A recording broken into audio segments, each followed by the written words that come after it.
당신이 생각하는 하나님은 어떻게 생겼나요? 하나님께서 천지를 창조하셨어요. 인간은 죄인이 되었고 우리들을 위해 아들 예수님을 보내셨죠. 예수님은 우리 죄를 위해 돌아가셨지만 부활하셨어요. 그 예수님을 잘 믿으면 돼요. 난 예수를 믿으니 거짓말해도 구원받을 거야. 성령님은 안 떠나. 죄를 지어도 하나님이 다 이끌어 주실 거야. 지금은 돈이 나중에 열심히 믿지 뭐. 주일 하루면 난 할 일 다 한 거야. 어떤 것도 죽기 전에 그럼 이제 어떤 죄도 회개하면 용서가 돼? 될 거야. 그러니 거짓말쟁이야. 우와, 이건 괴물이잖아. 하나님께서 우리에게 주신 성경만이 하나님을 제대로 그릴 수 있습니다.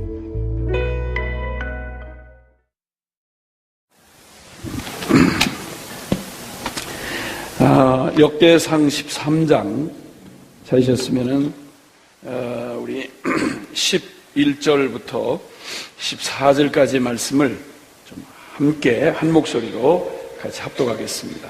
역대상 13장 11절부터 14절까지 시작. 여호와께서 우사를 충돌하심으로 다윗이 분하여 그것을 베레스 우사라 칭하니 그 이름이 오늘날까지 이릅니다. 그날에 다윗이 하나님을 두려워하여 가로되 내가 어찌 하나님의 궤를 내 곳으로 오게 하리요 하고 궤를 옮겨 다윗성 자기에게 메어 드리지 못하고 치우쳐 가드 사람 오벳에돔의 집으로 메어 가니라. 하나님의 궤가 오벳에돔의 집에서 그 권속과 함께 석 달을 있으니라. 여호와께서 오벳에돔의 집과 그 모든 소유에 복을 내리셨더라. 아멘. 아멘. 아멘. 아멘. 오늘 이렇게 영남에서 또 우리 복음 기도 모임이 첫 번으로 시작되는 또 기회를 하나님 허락해 주셔서 여러분도 초대를 받고 저도 초대를 받았습니다. 하나님이 무슨 일 하시려고 또 이곳에서 복음 기도 모임이라고 하는 한 달에 한 번씩 하는 이런 모임을 말 그대로 해석이 필요 없이 문자 그대로 복음 기도 모임입니다. 뭐 어려울 게 아무것도 없는 복음 그리고 기도 그리고 모임입니다. 하나님이 복음 기도 모임을 통해서 우리에게 하고자 하시는 일을 주님이 또 드러내 보이실 텐데, 오늘 이번 첫 번 이 복음 기도 모임이 시작하는 이날 주님께서 또 우리에게 그분의 말씀으로 우리를 찾아와 주시고 또 우리를 만나 주실 것입니다. 아멘이시죠? 하나님 하시는 일에는 결코 후회도 없으실 뿐만 아니라 실수가 없으십니다. 섬기는 우리에게는 실수가 있을 수 있고 또 우리가 또 헷갈릴 수도 있지만 주님은 우리의 모든 연약함을 사용하시고 또 우리의 모든 실수에도 불구하시고 그분이 하시고자 하는 일을 그분을 높이고 경외하는 사람을 통해서 마음껏 행하실 수가 있는 것입니다. 할렐루야. 아멘. 아멘. 아멘. 모든 인간에게 주신 공통적인 선물이 하나 있는데요. 사람들 이렇게 보면 너무 불공평하다는 생각을 인생들을 이렇게 살펴보면 그렇습니다. 어떤 사람은 너무 과하게, 너무 과하게 무언가 주어진 사람이 있는가 하면 어떤 사람은 정말 너무너무 힘겹도록 주어진 게 없고 또 어떤 사람은 건강이 넘쳐나서 그냥 어찌할 바를 모르고 넘쳐나는 건강 가지고 죄를 짓느라고 힘이 넘쳐나서 저런 놈은 좀 힘을 뺐으면 참 좋겠다 이런 사람이 있는가 하면 그 사람 참 정말 그냥 봐도 인류 복지에 정말 쓸모있고 소중한 사람인데 그런 사람은 건강을 지독하게도 안 주고 뭐가 불공평하고 그런 일이 너무 많은 것 같아요. 그런데 이 모든 사람들이 다 차이가 있고 건강이든 소유든 또 모든 일에 있어서 다 차별이 있는 것 같고 불공평한 것 같은데 인생들이 모두 적든 크든 유명하든 무명하든 강하든 약하든 인간들이 모두가 동일하게 하나님이 주시는 그 선물이 있는데 그게 바로 뭐냐면 기회라고 하는 선물인 것입니다. 인생 모두에게는 자기의 생각이나 선택의 여지 없이 이렇게 들이닥치는 기회들이 있습니다. 성경에도 보면요, 갑작스럽게 그 사람들에게 주어지는 기회를 만난 이런 사람들의 얘기를 볼 수가 있습니다. 이 기회는 그러니까 어떤 경우에든지 어떤 사람이든지 자기들이 깨닫질 못해서 그렇죠. 모든 사람에게는 주님이 공평하게 그 인생에게 아주 소중한 기회들을 다 주고 계십니다. 근데 어떤 사람에게는 똑같이 주어진 이 기회를 차이가 있다면 이 기회를 어떤 사람은 정말 순간적으로 닥쳐오는 그 지나가는 기회를 전심으로 붙잡아가지고 그 잠시의 기회를 영원한 축복으로 바꾼 사람이 있는가 하면 영원한 축복을 가지고 오는 그 기회를 그저 꼭 돼지나 개처럼 그저 진주가 그 앞에 던져지면 그 소중한 걸 몰라서 그냥 그 기회를 그냥 아무것도 아닌 것하고 바꿔버리고 그리고 내박쳐 둔다든지 외면한다든지 이렇게 하는 차이가 있을 뿐 기회는 모두에게 주어진다는 사실을 우리가 알 수 있습니다. 그 중에 주님이 만났던 사람들은 그 당시에 예수님이 공생애를 하시는 동안 한 3년여의 시간 동안 그 유대 땅에 살던 사람 쳐놓고는 예수님을 모른다 할 사람도 없고 또 만나지 못할 그게 주어지지 않은 사람도 없었습니다. 모든 이에게 주어졌습니다. 그런데 그 기회가 모든 사람의 것이 되지는 못했습니다. 기회는 다 여러 사람에게 주었으나 그 기회를 붙잡은 사람은 소수에 불과했습니다.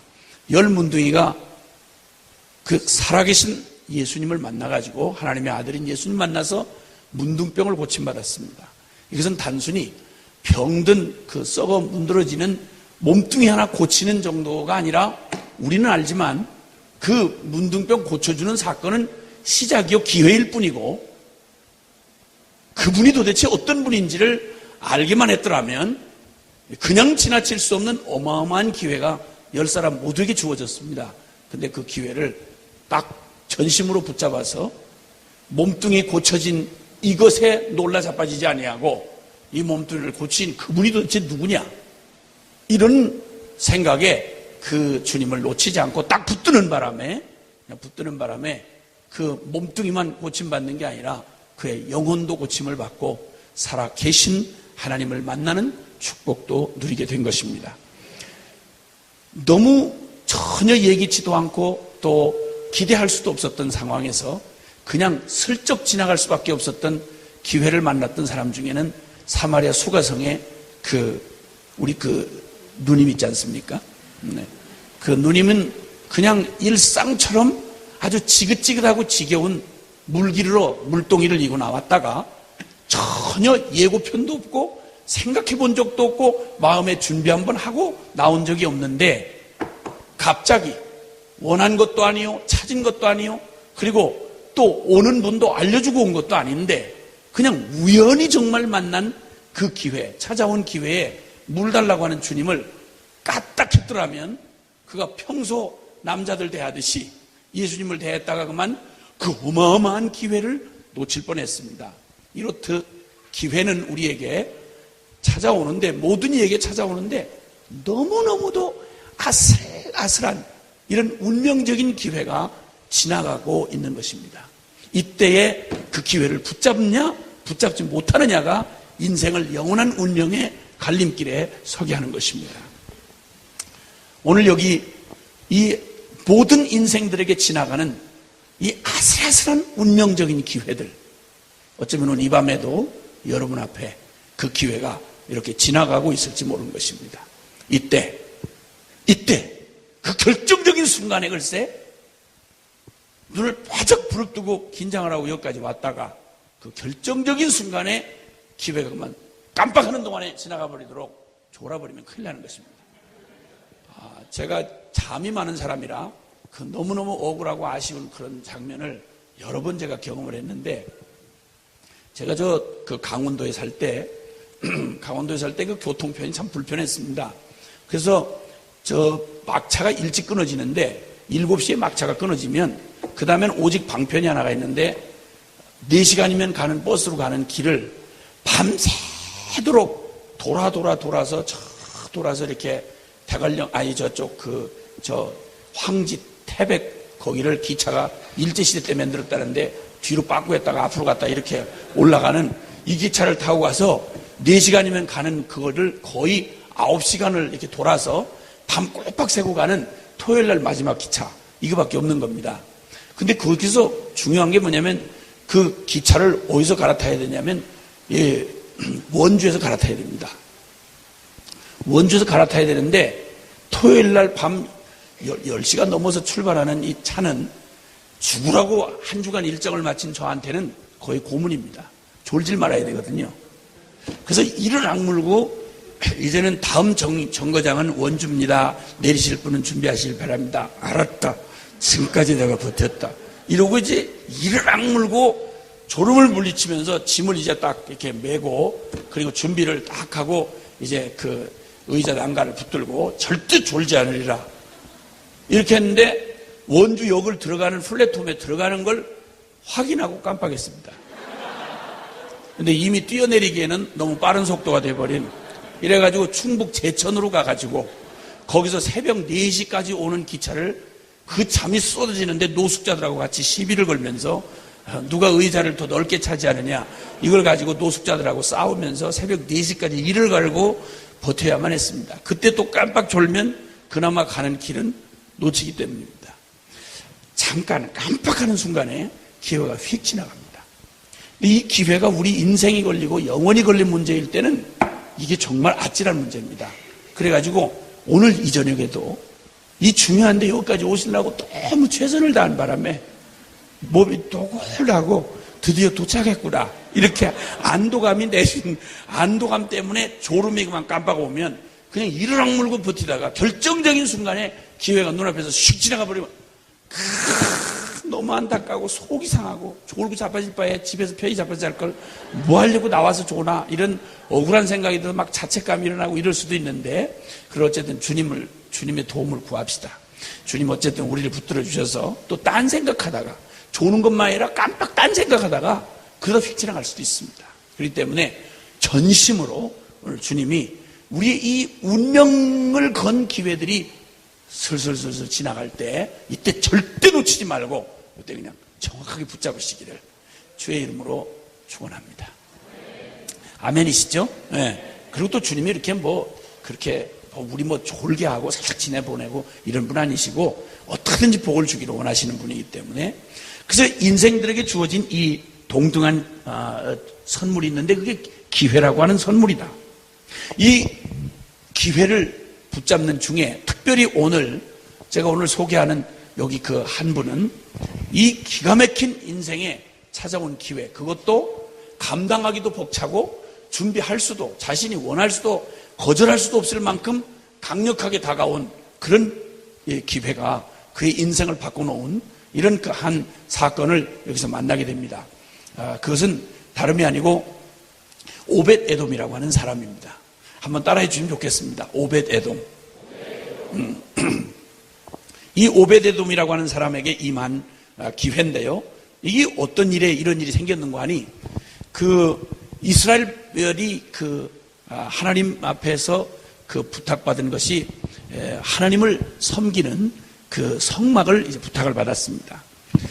인류 역사에 하나님을 잃어버린 이 세상에 살아계신 하나님을 보여주시기 위해서 특선정해서 뽑은 백성이 아브라함의 후손 이스라엘 백성이었습니다. 이들에게 주님이 그 법궤를 허락해 주셨는데 이 법궤는 하나님이 그들 가운데 임재하신다고 하는 상징을 드러내는 것으로 이스라엘을 이스라엘 되게 하는 존재적인 그런 상징이었습니다. 아시는 대로 이 성막 안에 법궤가 있는데 이 법궤는 그 구조나 그 내용에 있어서 아시는 대로 가장 성소 안에 성소가 이렇게 성막이 성소와 지성소로 나뉘어져 있다면 가장 깊은 안쪽에 지성소가 있죠. 그 지성소가 있는 그곳에 거기 한 법궤 하나가 딱 안치되어 있는데 그 법궤는 아시는 대로 그 궤짝, 조그마한 궤짝입니다. 그 궤짝 안에다가 하나님이 이스라엘 백성을 끌고 나오시면서 기적을 베푸셨던 그 기적의 증거물들, 주님이 친히 손으로 쓰셨던 십계명 두 돌판, 그리고 또 만나를 담은 항아리, 그리고 아론의 지팡이인데 이게 죽은 나무지요. 오랫동안 수십 년 동안 닳고 닳은 나무에 싹이 났으니 이건 죽음 가운데 부활을 상징하는 겁니다. 아론의 싼낭 지팡이, 이렇게 해서 이 세 가지가 함께 들어있던 게 법궤였습니다. 한마디로 말하면, 길게 말할 거 없이 한마디로 말하면 그 모든 것, 율법, 그리고 생명의 그 양식, 광야에서 굶어 죽을 수밖에 없는 그들에게 생명의 양식, 그 다음에 죽음을 이긴 부활, 이게 이 세 가지가 고스란히 나타내주고 있는 말이 뭐냐면 결국은 합치면 이게 완성된 분이 예수 그리스도입니다. 아멘이시죠? 그래서 이 법궤라고 하는 이 법궤는 하나님이 임재하시는, 하나님이 함께 그 가운데 거하신다고 하는 걸 상징하는 이런 상징물인데 그 속에 예수 그리스도를 상징하는 것이 가득 차 있는 거예요. 그리고 이 강단, 요 뚜껑처럼 그 상단에는 시은소라고 말하는 하나님이 은혜를 베푸시는 곳이라는 뜻이죠.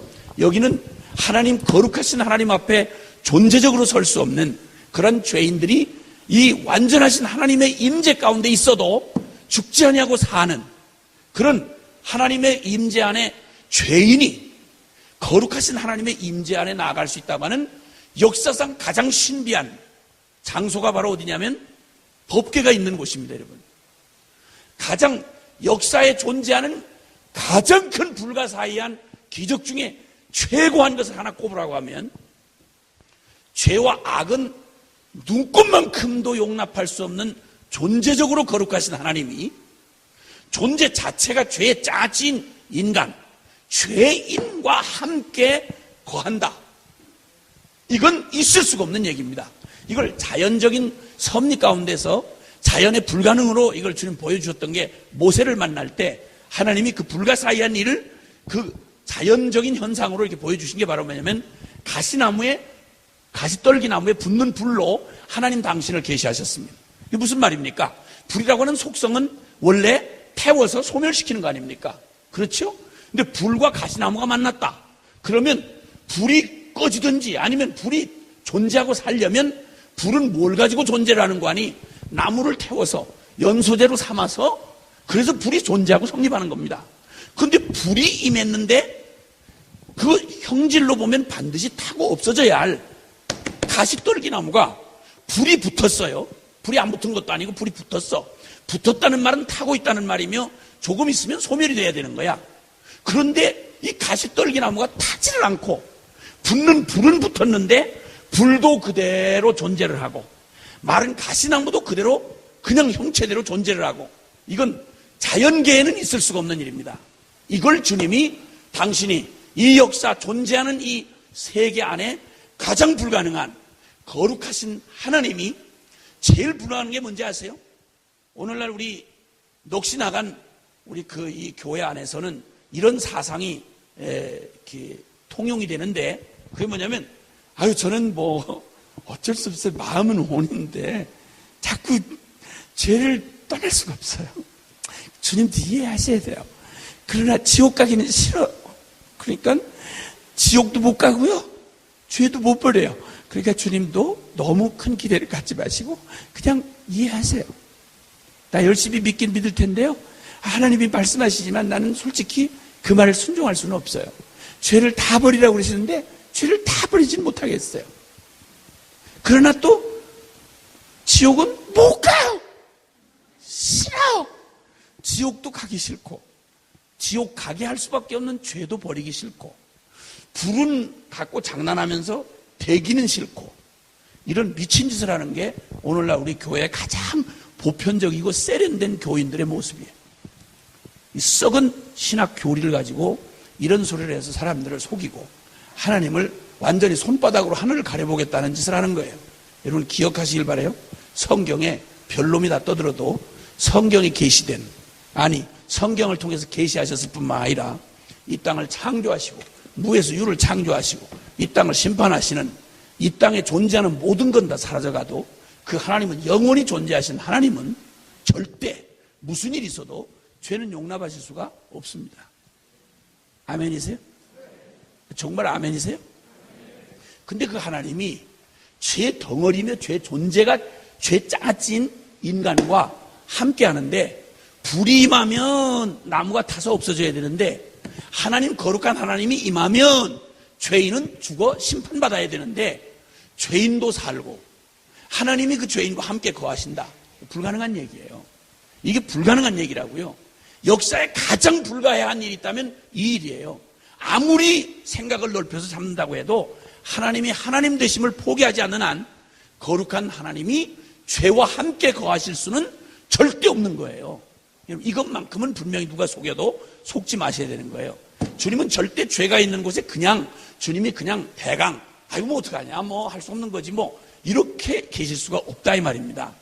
그런데 놀라운 건 이 법궤는 그렇게 불가능한 일이 죄인이 하나님 앞에 나아가는 그 길에 하나님이 하나님을 포기하지 않으시고 하나님은 거룩하신데 거룩한 하나님은 반드시 죄에 대한 심판을 내리실 수밖에 없는데 그런데 죄된 존재가 하나님을 만나도 죽지 아니하고 살아서 존재하고 하나님의 임재 안에 있을 수 있다고 하는 역사의 가장 불가한 기적 중의 기적이요 가장 불가한 일이 이루어진 곳이 어딘가 하니 법궤다 이 말입니다.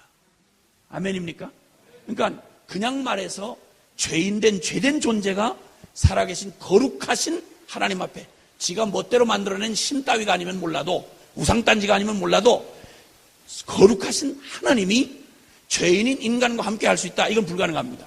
그래서 그 일이 가능케 한 기적의 현장이 되냐면 법궤인데 바로 법궤의 내용물은 지금 말씀한 대로 예수 그리스도 안에서 그리고 그 뚜껑에 은혜를 베풀어 주시는 그곳은 반드시 생명을 상징하는 피가 뿌려져야 됩니다. 속죄의 피가 뿌려지고 하나님의 심판의 요구가 다 완성이 된 그곳 거기서 하나님이 은혜를 베푸실 수 있다. 이런 말로 해서 법궤 뚜껑은 시은소라고 말을 하는 것입니다. 그러니까 지성소에서 주님의 속죄가 완성이 안 되면 이스라엘 백성은 하나님 앞에 나아갈 수 있는 길이 완전히 막혀 있는 것입니다. 그러니까 성소의 가장 중심, 핵심이 바로 뭐냐면 그 지성소 안에 있는 법궤단 말이죠. 그런데 이런 이 법궤를 이렇게 소중한 법궤, 그래서 이스라엘 백성을 하나님이 아브라함의 후손을 불러서 이 하나님을 잃어버린 인류 가운데서 하나님을 계시하기 위해서 특별히 하나님의 택함 받은 백성을 불러내셨을 때 그 특징은 건강이나 신체나 아니면 그들의 조직이나 그들이 가진 어떠함이 아니고요. 모세가 나중에 말한 것처럼 한마디로 말씀드리면 이스라엘과 다른 모든 이방을 구별해내는 기준이 바로 뭔지 아십니까? 딱 하나인데요. 그게 바로 뭐냐? 딱 한 가지예요. 그게 뭐냐면 하나님이 그들과 함께하는 거예요. 아멘입니까?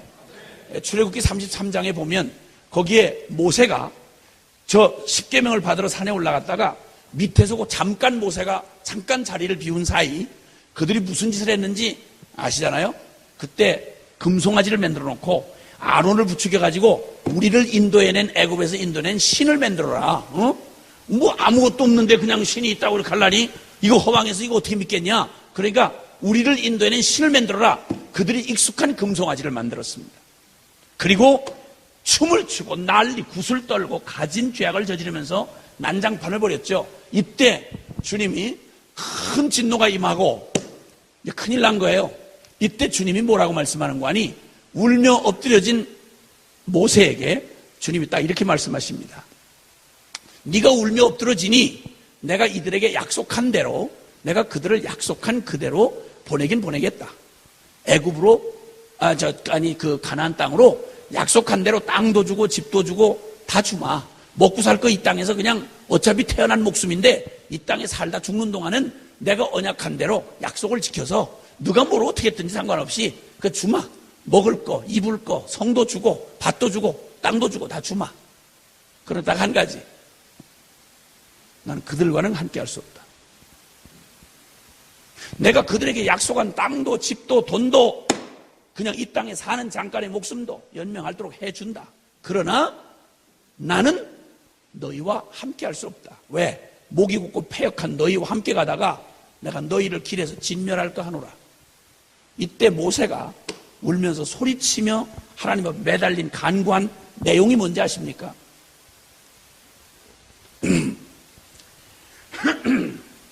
그 33장에 엎드린 그 모세의 기도의 핵심이 바로 뭐냐면 주여 우리를 천하 만민 중에서 구별하심이, 천하 만민 가운데서 우리 이스라엘을 구별하심이 무엇으로 구별하셨습니까? 주여, 우리가 키가 큽니까?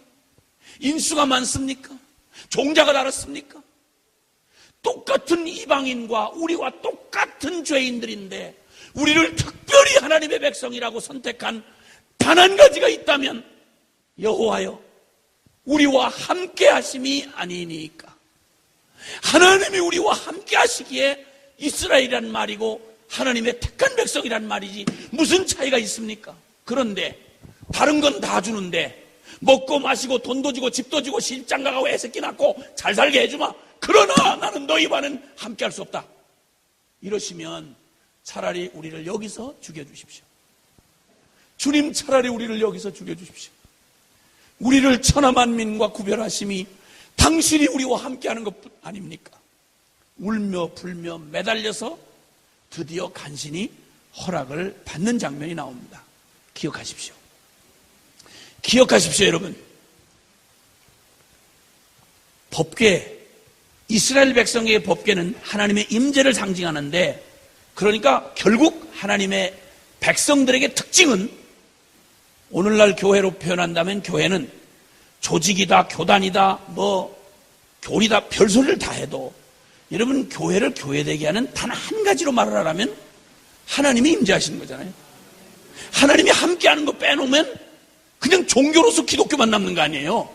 큰일 날 일이 아닙니까, 여러분? 그렇지 않습니까? 기독교라는 종교, 기독교라는 문화가 다른 종교하고 크게 차이 날 게 뭐 있겠어요? 솔직한 말로. 살아계신 하나님 빼버리면 우리의 예배, 우리의 모든 조직, 우리의 모든 폼 잡고 사는 기독교인 행세내는 거 무슨 상관이 있겠어요, 이게? 가장 중요한 건 하나님 우리와 함께하는 거 아닙니까? 그런데 이스라엘이 실패했습니다. 사사시대 이 모세와 함께 가나안 땅, 여호수아와 함께 가나안 땅을 들어가서 그들이 가나안 정복 전쟁을 할 때는 항상 요단강을 건널 때도 제일 먼저 뭐가 가죠? 법궤를 메고 제사장들이 요단강에 먼저 발을 들여놓죠. 문제가 있으면 법궤 앞에서 묻죠. 그렇죠? 그리고 어느 때든지 법궤 중심의 삶을 살았습니다. 그런데 여호수아와 그와 함께한 세대가 죽고 쉽게 말하면 먹고 살만해졌습니다. 내 땅 차지하고 가나안 땅 내 땅 차지하고 다들 집 마련하고 먹고 살게 된 거예요. 아파트 사고, 그리고 자식들 대학 보내고 이제 먹고 살만하게 된 거예요. 그러니까 축구 배고픈 시절에 필요하던 하나님이 늘 필요한 건 아니지 않습니까? 여호수아와 그와 함께한 자들이 열조에게로 돌아가며 그 후에 일어난 세대는 여호와도 그리고 그의 행하신 일도 알지 못하였더라. 다른 건 다 남았는데 여호와 신앙만 홀랑 말아먹었더라, 이런 말입니다.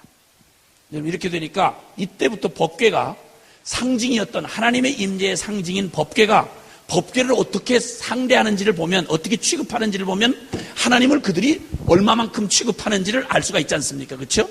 이때로부터 시작해서 여러분 사사시대로부터 법궤 행방을 거의 알 수가 없을 만큼 그나마 여러분 이렇게 해오다가 사사시대는 온 난장판이 돼가지고 아야 성막제도 다 성막이 존재하고 있었고, 그리고 다 하나님의 율법이 다 존재하고 있었는데 불구하고 이 사사시대는 암흑의 시대였습니다.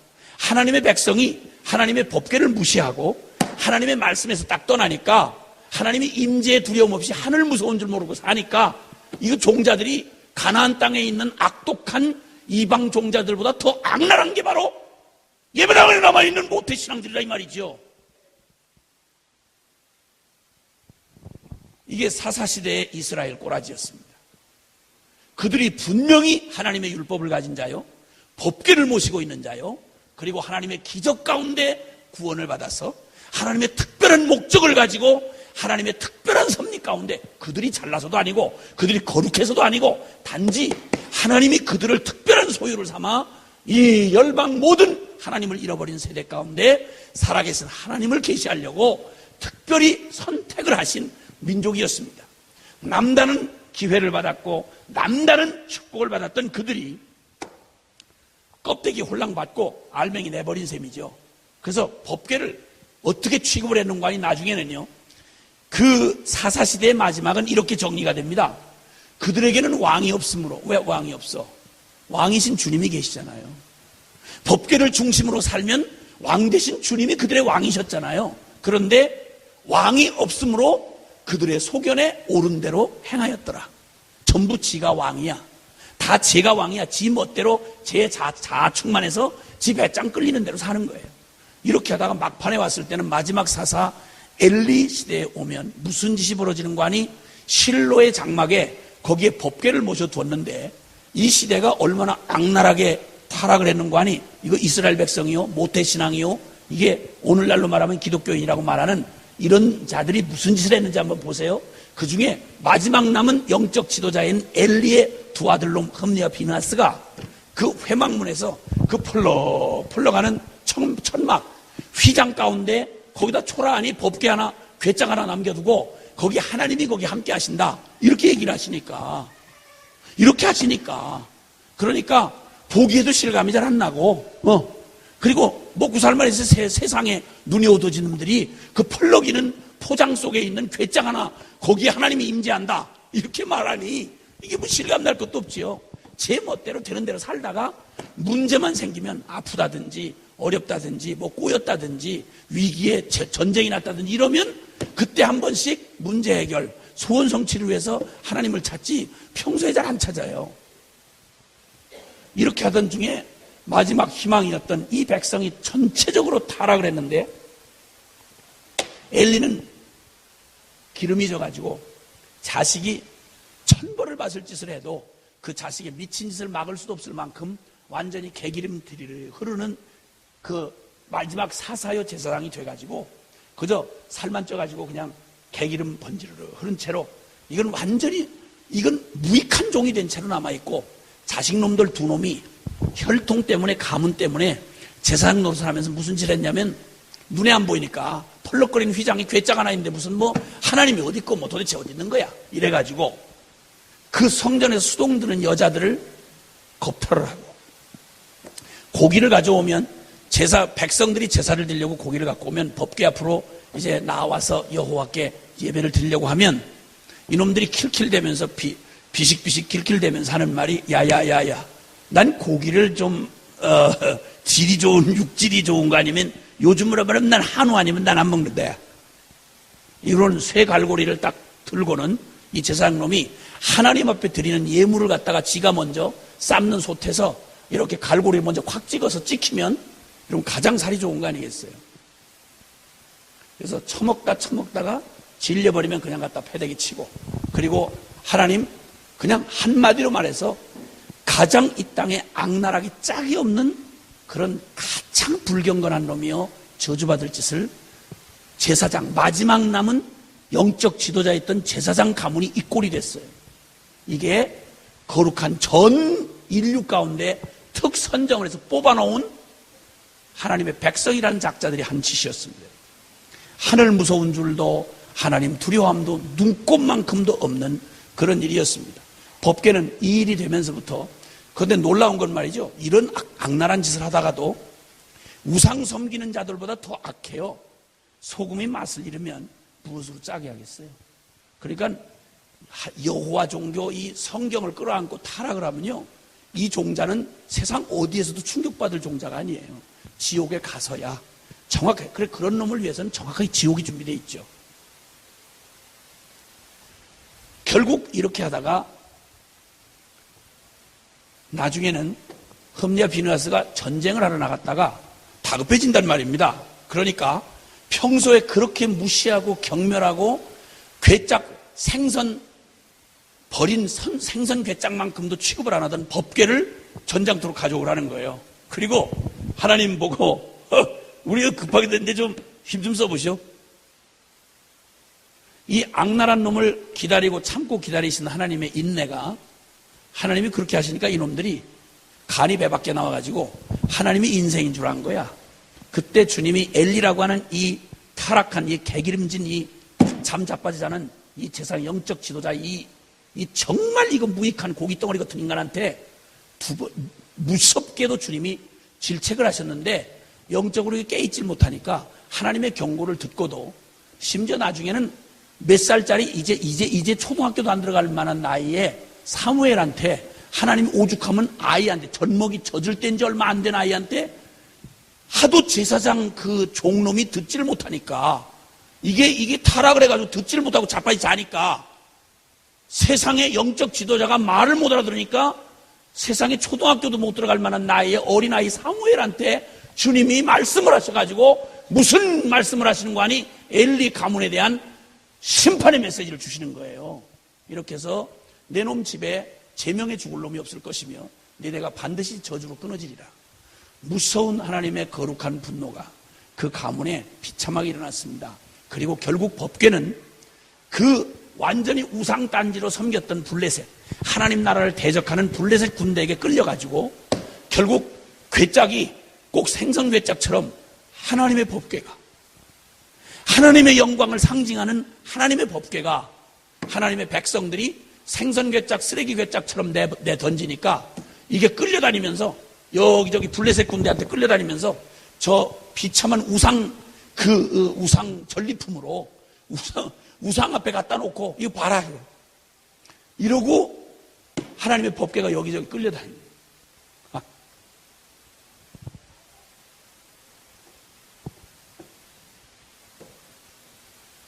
하늘의 천군 천사의 찬양도 다 감당 못할 그 영광의 하나님이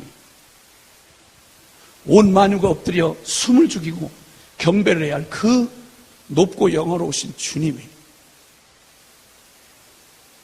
그 개만도 못한 인생들에게 사랑한다는 이유 하나 때문에 생선 괴짝 취급을 당하시면서 여기저기 끌려다니시는 주님이 끌려다니는 일은 없죠.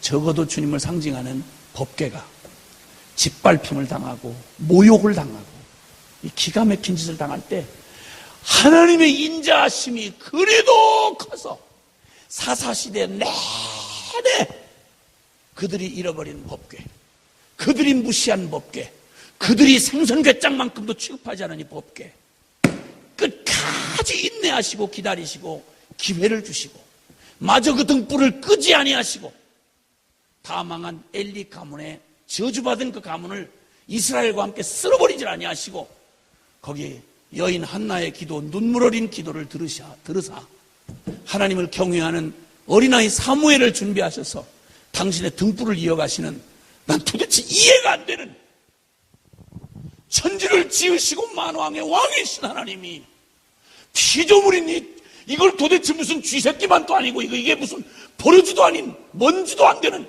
이 인간들을 사랑하다가 이 버리시는 이 얘기를 도대체 생각을 가다 보면 인간인 내가 분해서 견딜 수가 없을 만큼 이런 인간들이 우리를 왜 참으시는지, 왜 기다리시는지 이건 하나님 수준으로는 이해가 안 갑니다, 여러분. 이해가 안 갑니다.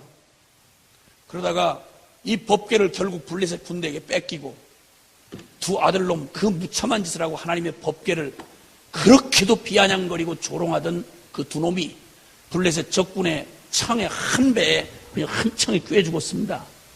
그 자식놈, 저주받은 자식놈이 날 때는 며느리가 죽으면서 소리를 지르기를 애 낳고 죽이기. 왜냐하면 저주를 갖고 태어나니까 이가 배! 하고 소리 지르고 죽었습니다. 하나님의 영광이 떠났다! 하고 죽었습니다. 비계져서 영적인 음성을 들어도 돌이킬 줄 모르는 이 비참한 저주받은 엘리 제사장은 그 비대한 몸 가지고 의자에서 덜덜덜덜 떨다가 아들놈 두 놈이 거꾸로 죽었다는 얘기 듣고 충격으로 심장마비로 거꾸로 뒤집어지면서 목이 그대로 부러져서 죽었습니다. 그 가문이 어떻게 비참하게 끝장을 내는지가 성경에 끝까지 추적해서 기록을 하고 있습니다. 하나님의 오래 참으심은 그분이 우리에게 만오리 여김을 받을 만한 분이라는 말이 아닙니다, 여러분. 그분의 한량없는 자비요 은혜일 뿐입니다. 이렇게 법궤는 그 이스라엘 역사 가운데 그때로부터 시작을 해서 여러분 이 법궤를 향하여 그들은 법궤에 대하여 마음 두지도 않았습니다. 하나님이 함께 임재하시는 우리와 함께 임재하시는 하나님이 어떤 분이신지에 대해서 상징처럼 메시지를 우리에게 주고 계시는 율법에도 관심이 없고 모세의 율법에도 관심이 없었고 그러니 법궤에도 관심이 없었습니다. 하나님의 임재의 상징에도 법궤에 대해서 무지하고 무시하고 무관하기가 일쑤였습니다. 하나님의 영광이 이스라엘로 인해서 무참히 경멸을 당하고 그걸 결국은 하나님이 스스로 스스로 그 법궤가 끌려간 우상의 전당에서 주님이 우상을 목을 거꾸로 쳐박아 끝내게 하시고, 그 법궤를 지킬 자가 없으니 암소 2마리가 벳세메스로 가는 암소 2마리를 통하여 하나님 살아계시며 역사하시는 분임을 당신 스스로 증거하셔야만 했습니다. 증인되어야 할 하나님의 백성이 꼬라지를 잃어버리니까, 하나님의 영광이 떠나버리니까 하나님 스스로 이 법궤의 영광을 지키셔야만 했습니다. 이게 바로 역사가 보여준 일이었습니다. 이러다가 사울 왕 때에 오면 인간들이 왕을 삼자 이거예요. 저들이 한 짓은 하나님이 함께 하시지 않아서 어려움을 당하는데, 우리는 이방 나라처럼 왕이 없기 때문에, 왕정제도가 없기 때문에 우리가 어려움을 이렇게 당한다. 오합지졸이다. 그러니 우리도 조직된 나라를 좀 갖추고 우리도 우리가 뽑은 왕 좀 세웠으면 좋겠다. 결국 그 말은 하나님 골치 아프게 하나님 말씀 듣고 음성 듣고 이런 얘기 싫다 이거예요. 그러니까 우리 마음대로 우리가 뽑은 왕을 세워서, 그리고 우리가 좀 원하는 왕과 함께 우리가 좀 뻑적지근하게 한번 살아보자 이 말입니다. 하나님을 싫어서 버린 거죠. 하나님이 참 마음 아파 슬퍼하시면서도 그들에게 왕 세울 걸 허락하셨습니다. 이때 세운 왕이 사울입니다. 여러분, 사울 잘 아시지만 사울도 역시 그들에게 뽑혀졌던 이 사울 왕 역시 한마디로 긴 말 하지 않겠습니다. 사울의 일생 동안 그놈이 무슨 짓을 했는지는, 급하면 법궤 끌어다가 또 다급하면 많이 닮았지 않습니까? 하는 짓이. 평소에 전혀 법궤를 존경도 인정도 믿지도 않으면서 다급하고 문제 생기고 꼬이고 어려우면 법궤를 끌어다가 주야 부르신단 말입니다. 많이 닮았지 않습니까? 어디 사는 것들하고 많이 닮았지 않습니까? 그렇게 표정을 가만히 그렇게 하시고 대답을 안 하시면 전혀 안 듣는 것 같아요. 이렇게 대답을 하세요. 어디서 많이 본 것 같기도 하고 닮은 것 같기도 하다는 생각이 드시죠? 네. 우리 말고. 우린 빼놓고 생각을 해야지. 잘못하면 은혜 받고 후렴 뒤집어질 수가 있지, 오늘 밤에. 우리 빼고, 저기 바깥에 있는 것들. 그래서, 네. 근데 여기, 이 사무엘, 여기 그 사울이 어떻게 법궤를 취급했는지는 딱 한 문장으로 그냥 성경을 대신 읽는 게 쉬울 것 같아요. 길게 얘기 안 하겠습니다. 또 흥분할까봐. 10장, 역대상 10장으로 한번 찾아가 봐 주시죠. 역대상 10장. 역대상 10장이요. 찾으셨으면은 13절, 14절 말씀. 역대상 10장 13절, 14절. 시작. 사울의 죽은 것은 여호와께 범죄하였습니다. 저가 여호와의 말씀을 지키지 아니하고 또 신접한 자에게 가르치기를 청하고 여호와께 묻지 아니하였으므로 여호와께서 저를 죽이시고 그 나라를 이새의 아들 다윗에게 돌리셨더라. 아멘. 아멘. 사람들이 하나님 앞에 뭘 물으려면 법궤가 있는 곳으로 가서 물었습니다. 그런데 사울, 이들이 원해서 세웠던 그 왕, 하나님이 제가해서 세웠던 이 사울 왕이 한마디로 그 인생을 한마디로 뭐라고 정리를 하는 거 아니? 그는 여호와께 묻지도 않았고 말씀을 지키지도 않았고 그 눈앞에 하나님 두려움이 없어. 그러니까 그 태도가 하나님의 임재의 상징이었던 법궤를 대하는 태도에서 고스란히 드러났는데 어려운 일이 있으면 누구에게 물어요? 신접한 자 박수에게 묻고, 요즘으로 말하면 점쟁이 무당한테 가서 묻고 하나님에게는 묻지 아니하였더라. 그러니까 하나님을, 법궤를 무당 굿하는 저 귀신단지 섬기는 무당만큼도 여기지를 않았더라 이 말입니다. 여러분, 이게 바로 이스라엘의 세움받았던 왕의 하는 짓이었습니다. 이렇게도 이스라엘 역사 이래로 하나님의 그 큰 어마어마한 은혜로 하나님이 죄인된 그들과 함께 동행하시며 임재하시는 그 상징으로 주셨던 하나님의 축복인 법궤는 이런 식으로 취급을 받았던 것입니다. 결국은 멸망당했습니다. 사울이 망한 단 한 가지 이유가 바로 뭐냐면, 요약을 하면 그 나머지는 그 나머지 한 짓은 따로 일일이 열거할 필요 없어요. 그 가장 그 중심에, 죄의 중심의 뿌리가 바로 뭐냐면 하나님의 법궤를 무시하고 여호와께 묻지 아니하고 신접한 자에게 물었더라. 그러니까 이스라엘의 본질을 완전히 잃어버린 놈이죠. 이렇게 비참하게 그 세대가 끝이 났습니다. 그리고는 주님이 여기 그 끝에 끌 말미에 뭐라고 그러죠? 이새의 아들 다윗에게 그 왕권을 돌리셨더라고 말합니다. 여러분 이 얘기는 잘 아시다시피 다윗을 주님이 세운 건 단 한 가지 이유였습니다. 사울보다 강했다거나 똑똑하거나 도덕적으로 인격적으로 훌륭해서가 아니고 단 한 가지였습니다. 내가 이새의 아들 다윗을 만나니, 사도행전 13장 22절에 내가 이새의 아들 다윗을 만나니 참 사람 여물게 생겼더라. 그놈 야무지게 생겼더라. 똑똑하더라. 이렇게 말씀하지 아니하시고 단 한 가지, 그게 바로 뭔가 하니 이새의 아들 다윗을 만나니 하나님 내 마음에 그 마음이 합한 자라라. 아멘이십니까? 아멘, 아멘.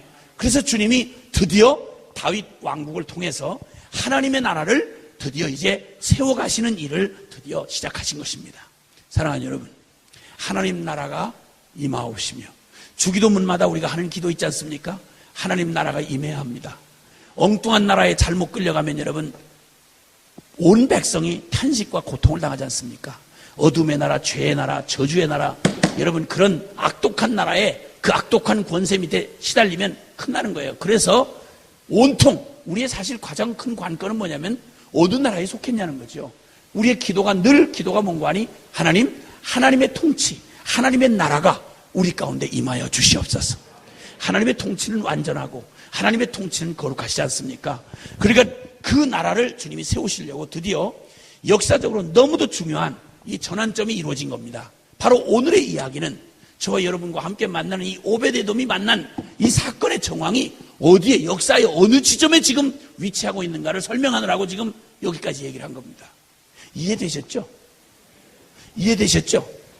이해되셔야 돼요. 그래서 결국 이 중요한 때, 역사적으로 중요한 시기에 드디어 하나님이 사울의 집은 점점 망하게 하시고 다윗의 집을 주님이 점점 흥하게 하셔서 드디어 사울이 모든 나라를 남북 이스라엘 전체를 이제 공히 모든 지파의 12지파에 드디어 왕으로 등극하게 됩니다.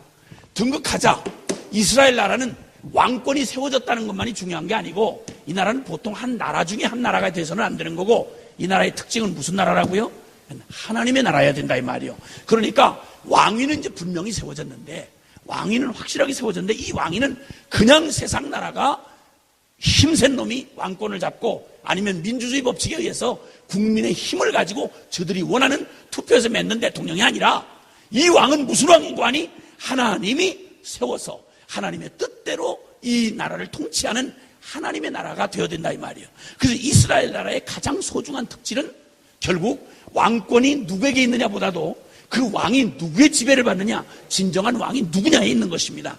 이 일을 이루려고 다윗이 왕위를 이제 다 차지하자마자 곧바로 행한 일이 바로 뭐냐면 이렇게 무시당하고 떠돌아다니면서 이스라엘이 하나님을 어떻게 취급했는지를 역사의 표적처럼 보여줬던 게 법궤의 신세였지 않습니까? 그러니까 법궤를 그냥 방치해둔 채로 두었었단 말이에요. 이때 왕권을 주님이 회복해 주시자마자 이 나라는 인간 누구의 왕이 아니라 다윗 왕국이 아니라 이 나라야말로 하나님이 꿈꾸시며 세우셨던 바로 그 나라, 하나님이 왕이 되시는 나라임을 이제 드디어 그가 순종하고 큰 마음을 가지고 3만 명의 병사들을 동원하고 왕의 그 위엄을 다 갖추어 가지고 이 어마어마한 드디어 진정한 이스라엘이 이스라엘답게 하나님의 통치 아래 있는 이스라엘의 왕 되신 주님이여 왕적유식을 하는 거나 마찬가지죠. 그래서 저 초라한 생선개짝처럼 취급을 받았던 법궤를 원래 자리로, 왕의 자리로, 가장 높으신 지극히 높은 자리로 다윗성 다윗의 장막으로 모셔오려고 드디어 왕의 모든 권위를 다 가지고 신하처럼, 그 왕 앞에 선 신하처럼 하나님을 가장 지극정성으로 눈에 보이기는 괴짜하는데, 그런데 그에게 있어서 하나님의 경외함이 실제가 되었던 다윗에게 있어서는 만왕의 왕, 만주의 주, 진정한 이스라엘의 왕이시다 이 말이요. 이래가지고 그가 신하의 모든 위를 갖추고, 그리고는 그 드디어 법궤를 모셔오기 위해서 최고 영광스러운 왕으로서 할 수 있는 최고 영광스러운 그냥 그 모든 그 행사를 다 준비하고 새 수레를 만들어서 이것만 위해서 쓰려고 새 수레를 만들어서 법궤를 실었습니다. 이토록 중요한, 역사적으로 중요한 순간이었습니다. 드디어 이스라엘 나라가 하나님이 꿈꾸셨던 원래 하나님의 나라, 하나님의 왕국을 이 땅에 보여주는, 상징적으로 보여주는 하나님의 왕국으로서 보여주는 가장 중요한 사울왕까지 실패했던 그 이전의 조상들이 실패했던 이 일을 드디어 믿음의 사람 다윗을 통해서 하나님이 세우시는 역사의 가장 하나님이 하나님다워지시고 그 백성이 그 백성다워지는 너무도 놀라운 바로 그 축복의 시간에 세상에 이게 무슨 말입니까? 이게 무슨 일입니까? 어마어마한 기쁨에 감격을 해가지고 막 어찌할 바를 모르고 최고의 경배와 찬양과 영광을 막 돌리면서 행진을 하는데 갑자기 소가, 이 수레를 끄는 소가 갑자기 펄펄 길길이 뛰기를 시작하는 겁니다. 그러다 보니까 이 법궤가 뒤집어질 판이야. 흔들리니까 그때 우사라는 사람이 너무 다급하니까 그만 덜컥 법궤를 이렇게 쌓아안고 붙잡았습니다. 누구라도 했어야 할 일이었습니다. 누구라도 했어야 할 일이었습니다. 우사 그 사람의 범죄라기보다는 누구라도 했어야 될 일입니다.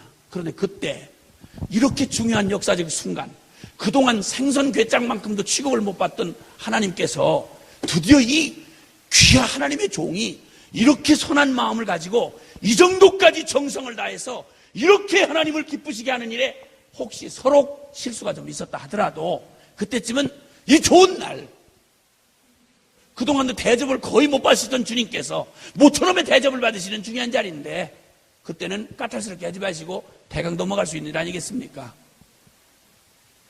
그런데 베레스 우사 사건이 그때 이루어진 겁니다. 하나님이 우사와 다투시다 이런 말이에요. 하나님이 우사를 치심에 그 자리에서 법궤를 만지는 순간 직사해버리고 말았습니다. 이게 완전히 아수라장이 되고 만 겁니다. 역사에 드물게 정말 하나님의 나라가 주님이 영화롭게 되고 주님이 그렇게도 기뻐하실 그 순간이었는데 이게 무슨 일입니까 글쎄. 갑자기 날벼락같이 하나님께서 갑자기 그 축제를 갖다가 찬물을 끼얹어도 분수가 있지 글쎄. 아 거기서 주님을 위해 뭘 그렇게 잘못한 일이 있다고. 아 그럼 엎어져야 속이 시원하시겠어?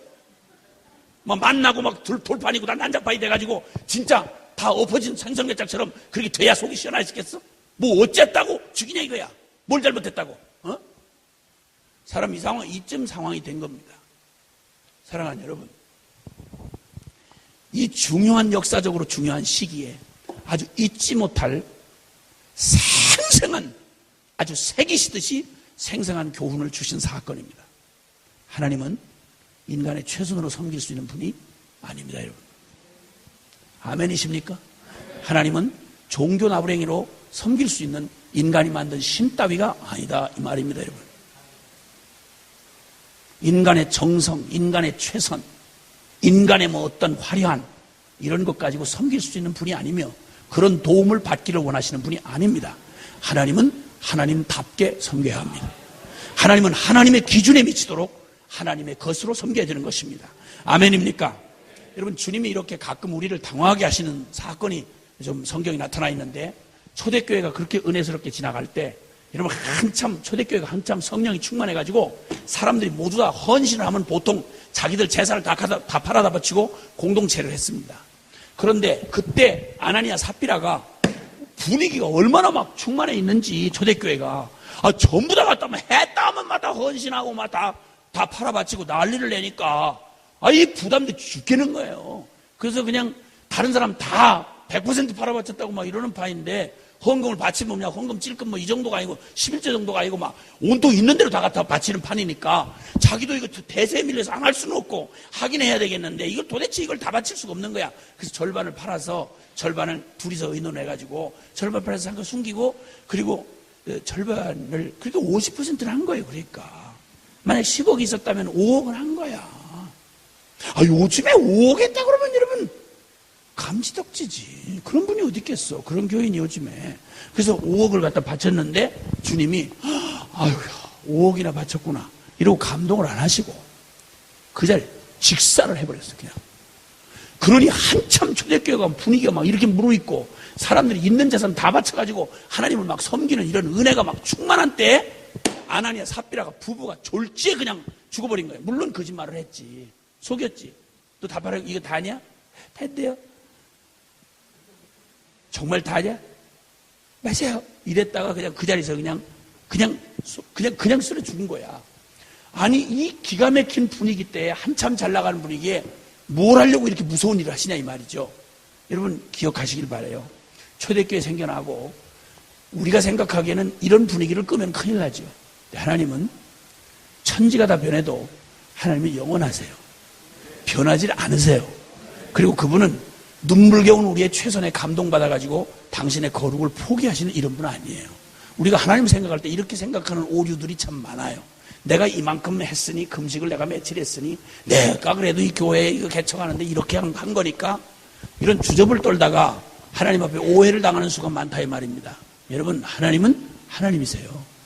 그분이 자세를 낮추어 우리를 사랑하신다는 말 때문에 오해를 하는데, 하나님이 인간이 아니세요. 그분은 살아계신 하나님이세요. 아멘이십니까? 아멘, 아멘. 오해 없어야 된단 말이죠. 이때 주님이 그 놀라운 하나님의 그 은혜로 감격해서 주님의 법궤를 옮기고 이 이스라엘을 진정한 하나님이 통치하시는 나라로 옮겨드리려고 하는 이 충성스러운 하나님의 사람 다윗이, 그가 주님 앞에 드려지는 이 영광의 예배를 주님이 이걸 갑자기 그냥 막아버리신 사건이죠. 이 끔찍한 일이 벌어진 겁니다.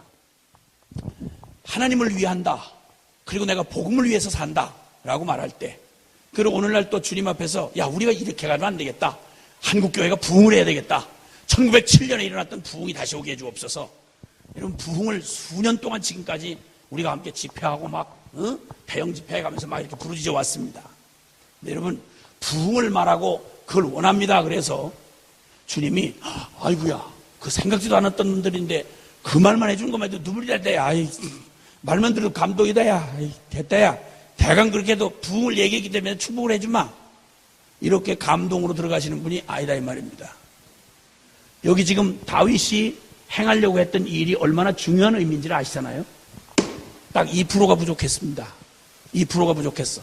결론을 말씀드리지만 다윗이 너무 급한 나머지, 그리고 너무 오랫동안 이스라엘이 하나님의 말씀에서 너무 오래 떠나 있었어요. 그러다 보니까 다윗조차도, 그리고 그 백성들조차도 꿈에도 생각 못한 게 뭐냐면, 법궤를 다룰 때, 절대 이걸 다룰 때 모세의 율법에 주실 때 말이죠, 성막을 옮길 때 옮길 사람, 자격, 그리고 옮기는 방법, 이것 때문에 철저하게 하나님이, 하나님을 섬길 때 그 하나님이 절대 인간의 최선이나 인간의 상상이나 인간의 생각 가지고 할 수 없도록 철저하게 진리로 어떤 것도 넘어서지 못하도록 주님이 분명히 말씀해 주신 진리의 기준이 있다 이 말이에요. 그래서 원래는 레위인들이 그걸 이 제사장들이 꿰채를 매가지고 이 법궤는 절대 사람의 어깨에 메고 옮겨지게 돼 있거든요. 이게 너무 오랫동안 법궤를 잊어버리고 살고 무시하고 살다 보니까 이것까지는 생각을 못한 거죠. 근데 그게 너무 중요했던 일이었어요. 하나님 앞에 진정한 부흥이란, 우리가 조금 교회 숫자가 늘어난다거나, 아니면 사람들이 안 하던 기도를 좀 한다거나, 또 사람들이 조금 더 헌금을 좀 많이 한다거나, 대형 집회를 했는데 사람들이 좀 많이 모였다거나, 여러분, 이것 가지고 부흥이라고 할 수가 없다 이 말입니다. 여러분, 아멘입니까? 진정한 개혁이 없는 부흥이란 숫자 많이 모이고 예배당이 커졌고 사람들이 좀 뜨거워졌다더라, 이런 거 가지고 부흥이라고 할 수 없다 이 말입니다. 진정한 부흥은, 개혁이 없는 부흥은 있을 수가 없는 것입니다. 아멘입니까?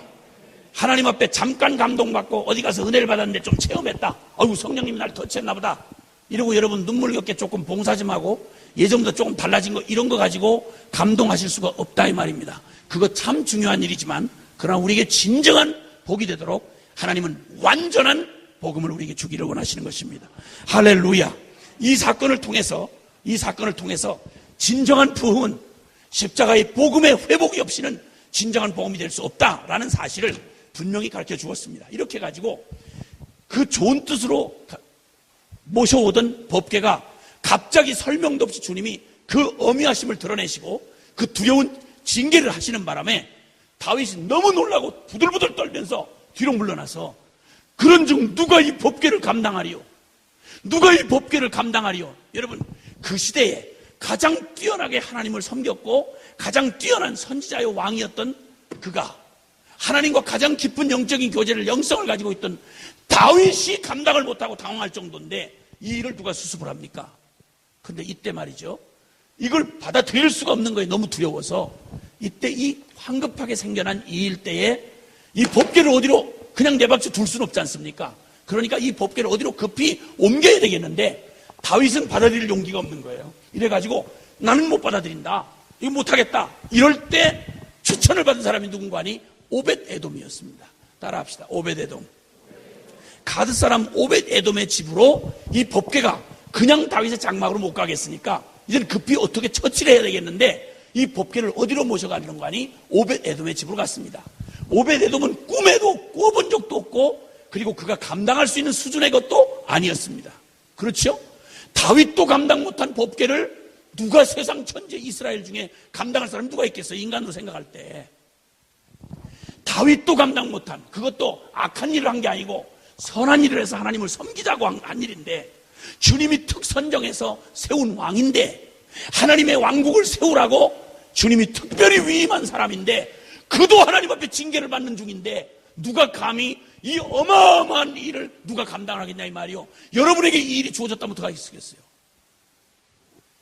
물을 묻고 대답할 사이도 없이 우리 다 심장마비 죽었지. 법궤가 우리 집으로 지금 들어온다고 생각을 해봐요. 그냥 끝난 거지. 그냥 끝난 거지. 다윗도 감당 못한 법궤인데 그런데 그때 닥쳐 들어온 그 기회, 여러분 이 엄청난 기회 앞에 오벳 에돔이 3개월 동안 법궤를 받았는데 그런데 온 가족이 그 법궤 앞에서 다윗도 감당하기 어려웠던 그 법궤 앞에서 만약 그들도 만약 불경건함이 있었거나 아니면 법궤에 대해서 합당치 못했으면 아니 그때 징계하신 하나님이 그때는 징계 안 하시겠어요? 그런데 놀라웠게도 딱 석 달이 있었습니다. 하나님이 궤가 오벳에돔의 집에서 그 권속과 함께 석 달을 있으니라. 여호와께서 오벳에돔의 집과 그 모든 소유에 복을 내리셨더라. 할렐루야. 할렐루야.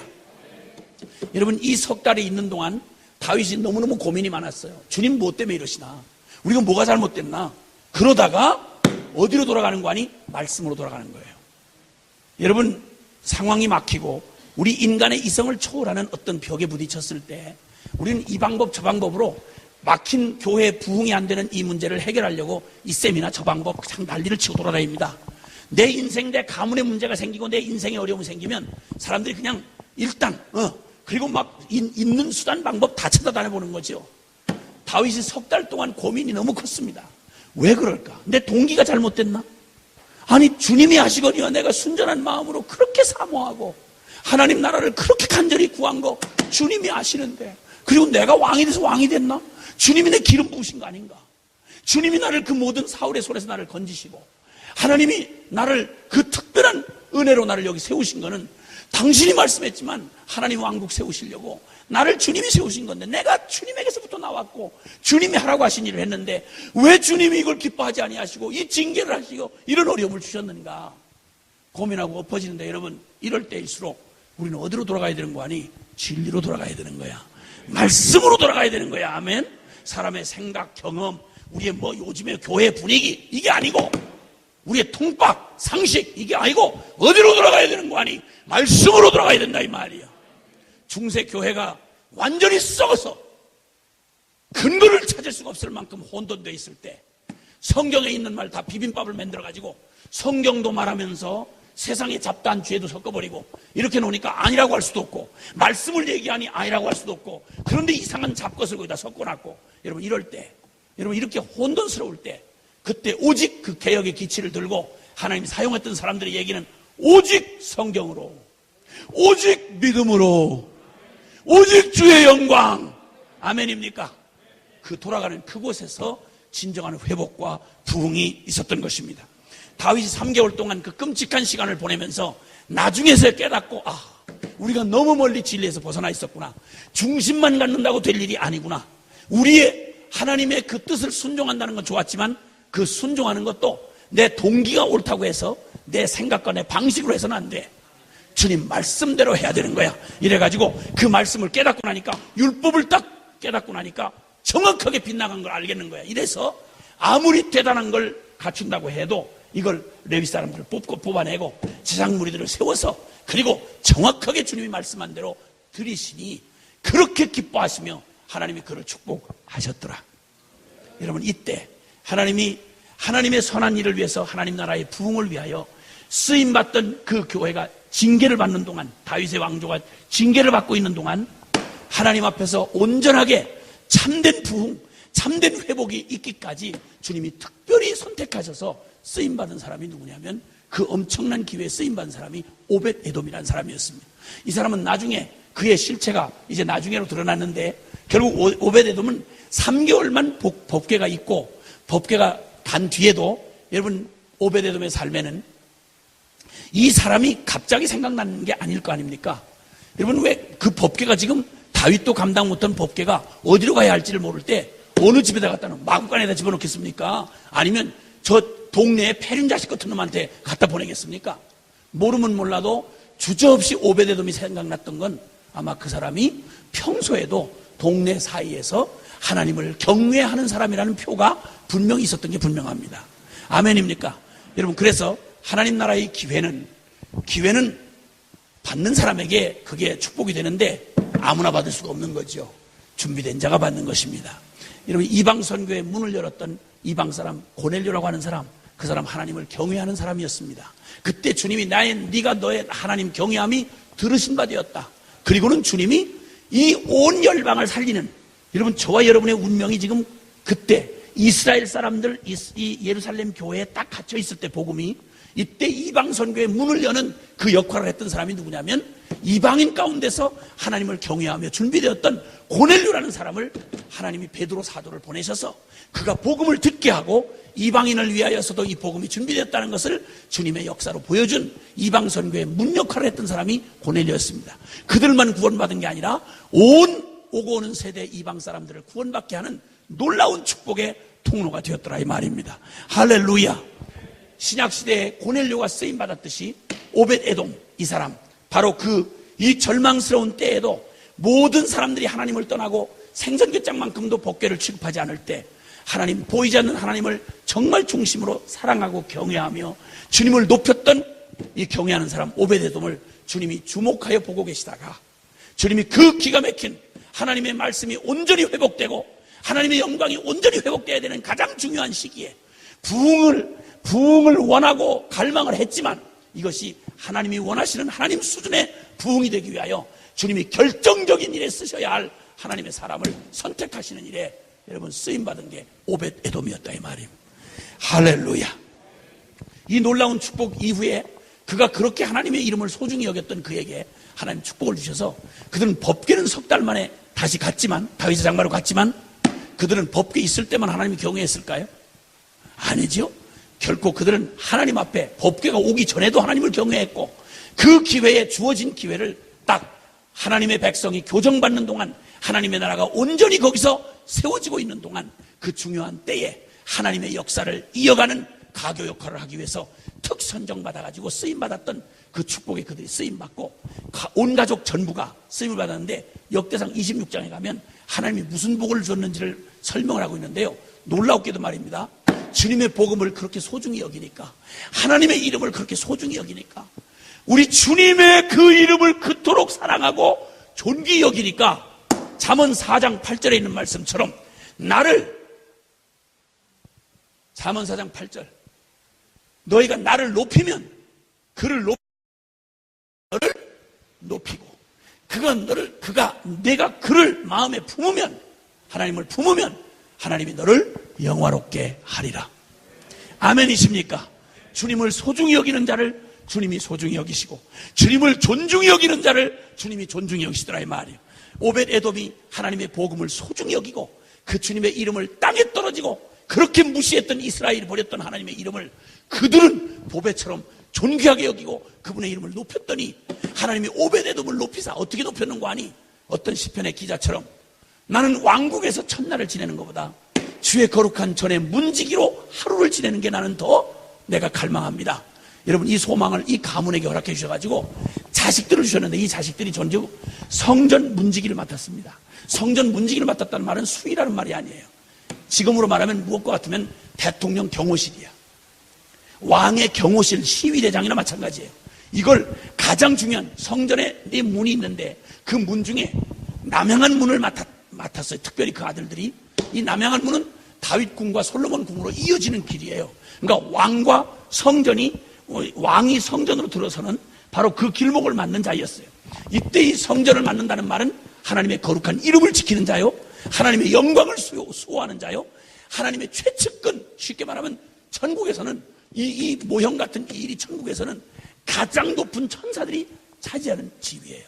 이걸 누구한테 맡겼는가 하니 오벳 에돔에게 맡겼더라 이 말이에요.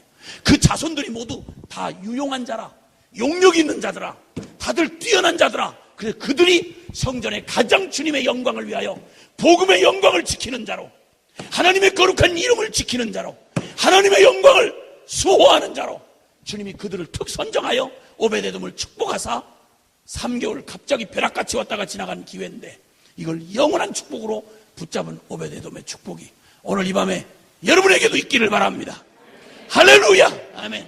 하나님을 높이면 그가 너를 높이 들 것이고, 하나님을 너희가 마음에 소중히 품으면 내가 너의 인생을 영화롭게 하리라. 할렐루야. 주님이 가장 우리에게서 존경과 사랑을 받으시기에 합당하십니다. 주님이 우리에게서 가장 최고의 영광을 받으시기에 합당하십니다. 그 발 앞에 엎드려, 우리가 그 발 앞에 엎드려 그 발 앞에 입을 맞추고 가장 최고의 영광과 존귀, 찬양과 거룩, 그 모든 경배를 그분만에게만 우리의 생명을 쏟아 주님 앞에 드리기에 합당한 가장 지존하시고 가장 영화로우신 하나님이심을 선포합니다. 온 만물과 천사들과 그리고 모든 피조물들이 호흡이 있는 모든 자가 다 여호와를 찬양해야 마땅합니다. 아멘입니까? 아멘. 이 영광스러운 중심에 섰던 게 오벳 에돔의 축복이었습니다. 저는 오늘 지금 옛날 오벳 에돔이 만났던 그 역사적 중요한 시기, 이 시기를 저는 오늘 이 자리에서 오늘 또다시 주님께서 이스라엘의 역사의 이스라엘의 실패처럼, 법궤는 정확하게 말하면 그대로 복음 대신 예수 그리스도를 나타내는 상징인데, 옛날에 이스라엘 사람들이 그 고귀하고 영화로우신 하늘의 하늘이라도 감당 못할 그 영광이요 존귀하신 그 하나님, 죄인 가운데 함께 거하시기 위하여 스스로 낮추사 하늘의 영광을 버리고 죄인된 몸을 입고 이 땅에 말씀이 육신이 되어 우리 가운데 거하심에 우리가 그를 보니 독생자의 영광이요 은혜와 진리가 충만하더라. 아멘. 아멘. 나사렛 예수로 잠깐 오셨다가 십자가에 비참한 죽음을 당하셨던 2000년 전에 갈보리 언덕의 그 예수, 눈이 먼 자들에게는 지옥에 갈 죄인들의 눈에는 아무리 눈을 씻고 봐도 펄럭이는 성막 속에 초라한 괴짝, 생선괴짝처럼 보여지는 법궤처럼 보일 수밖에 없지만, 그러나 우리가 보니, 거듭난 영혼이 보니, 죄사함 받은 영혼이 보니, 복음의 영광을 부딪힌 자가 보니 그는 하늘의 하늘도 감당 못할 왕 되신 영원한 하나님의 영광을 가지신 분이요 은혜와 진리가 충만하더라. 아멘입니까? 아멘. 이 놀라우신 이 주님을 알아보지 못한 채 저 하나님의 선택받았다는 이스라엘 백성처럼 여기저기 그저 처박아 두고, 여기저기 그저 먼지 쌓이게 두고, 복음을 필요에 따라서 이스라엘에 실패한 이스라엘처럼 오늘날 우리 교회도 복음을 필요 따라 이용하고 처박아두는 골동품처럼 가끔 꺼내서 보고 싶을 때 한번 진열해놓고 자랑할 만한, 내 신분 변명할 때 한번 써먹는 골동품 복음처럼 취급하는 현대 교회.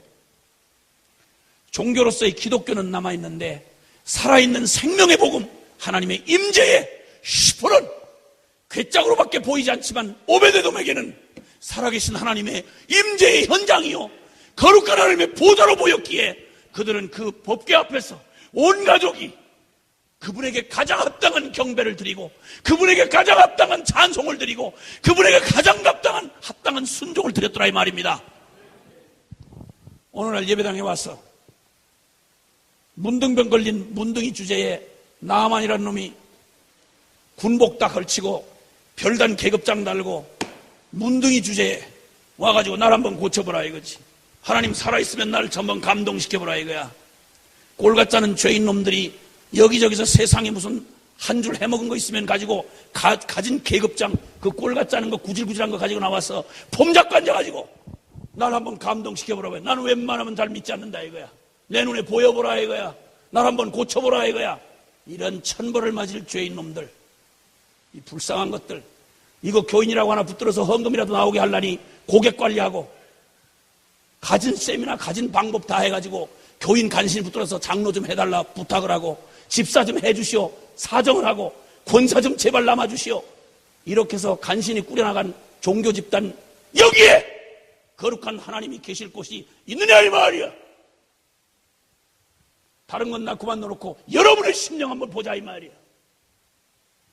어집자는 돈의 힘에는 그렇게 순정 바치고 음란한 짓 하고 돌아다니면서 돈을 위해서는 모든 양심 다 팔아먹고 순종을 겁에 질려가지고 질질 끌려다니면서, 아유 하나님 음성 들었는데요, 아유 난 마음은 그렇지만 그렇게 할 수가 없어요. 월급진 사장 말만 해도 여러분 하고 싶고 안 하고 싶고를 떠나서 순종하는 그 인물이 살아계신 하나님이라고 입으로 고백하면서 말씀 알아요 다 깨달았는데요 순종을 못하겠어요. 이런 거지 같은 얘기를 정상처럼 떠들고 서로 교인이 없니 하고 같이 신앙생활 있네 하고 하는 이걸 굳이 변명을 해서 아이고 이것도 교회다, 이것도 교인이다, 이렇게 간신히 변명을 해주고 그렇게 해서 주님 밥 먹여드리는 이런 하나님이 과연 계시느냐? 없다 이 말입니다. 이스라엘이 법궤를 모독한다고 해서 하나님이 모독당하실 분이 아닙니다, 여러분. 로마서 2장에는 뭐라고 말하는 거니? 너희 하나님을 안다고 하는 너희 모태신앙 유대인들아너 주여 주여 하고 예배를 드린다고 하는 너들로 인하여 이방인 가운데서 하나님의 이름이 모독을 받는도다. 가슴을 찢고 통회해야 할 일이 여러분 다른 데 있는 게 아니라 한국교회는 무슨 다른 부흥을 얘기할 때가 아니고 가슴을 찢고 회개하고 돌아올 때입니다, 여러분. 에비에미를 그런 식으로 취급을 했더라면 세상에 그걸 맞아 죽을 불효자입니다. 하나님 법궤를 취급하듯이 복음을 그렇게 취급했더라면 그냥 맞아 죽을 일입니다, 여러분. 맥 빠진 복음, 무기력한 복음. 복음이 도대체 저와 여러분의 삶에 얼마짜리 몇 프로치의 능력을 발휘하고 있습니까? 얼마나 영향력을 주고 있습니까? 서류 보관용 복음. 어쩌다가 필요하면 지 멋대로 살다가도 이 흠리와 비나스 놈처럼 가진 죄악을 다 저지르다가도 급하면 금식목 며칠 하면서 와가지고 주여 살아계시면 날 좀 고쳐보라, 이 상황 좀 바꿔보라, 떼굴떼굴 굴러가면서 떼쓰고 어쩌다 응답받으면 어머나 하나님이 살아계시네요. 이때서 생사 확인해주고 아 하나님 살아계시네 도장 한번 찍어주고. 여러분 모르고 했으니 그렇지 천벌이 딴 데 있겠습니까? 천벌이 딴 데 있겠습니까, 여러분? 치유용 복음, 자아만족용 복음, 믿는다고 입만 딱 붙이고 돌아다니면 신앙 고백 한 번씩 일주일에 한 번씩 립서비스 한 번 해놓으면 거기에 질질 끌려서 그 고백한다고 어줍잖이 배운 신학 교리 가지고 나는 보수정통 진리 말씀 중심 신학 교리를 내가 읊어대니까 그 사실을 한 푼도 믿지 아니하고 실제가 돼야 하는 주둥이로 떠들고 돌아다니까 주님이 질질 끌려서 할 수 없이 천당을 보내야 하는, 여러분 이런 하나님은 성경 어디에 눈을 씻고 봐도 없습니다, 여러분. 결코 없습니다. 이런 영생보험용 복음 영접합니다. 기도 한마디 찔끔하고 났더니 하나님이 이제는 평생 나를 어디 꼼짝 못하고 별 짓을 다 해도 할 수 없이 천당에 간신히 보내야 되는 이런 천당이라면 여러분 거기 들어가지 마십시오. 들어가면 더 개판입니다. 지금보다 더 개판입니다. 그런 놈 들어간 천당을 같이 들어갔다가 무슨 꼴 당하려고. 죄책감 쓰레기 하치장용 복음. 복음 떠들면서도 매년 구원의 확신. 구원의 확신에서 뭐 할 거예요? 정신통일하는 거야?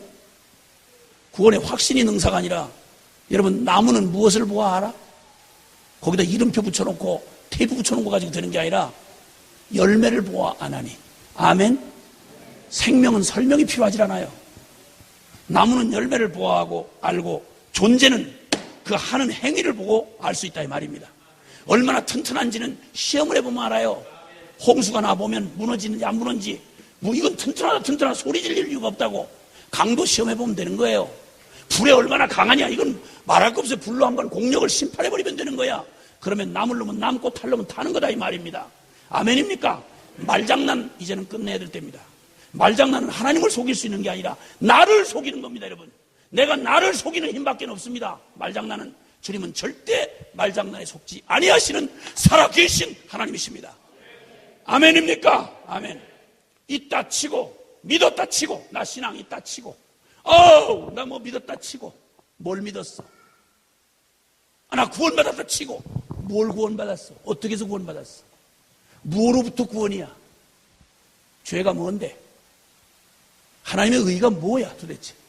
신앙생활 몇십 년을 해먹고 별 짓을 다 하고 훈장을 다 달아도 가장 본질적인 피해갈 수 없는 복음의 가장 본질적인 진리에 대해서는 검은 밤중이야.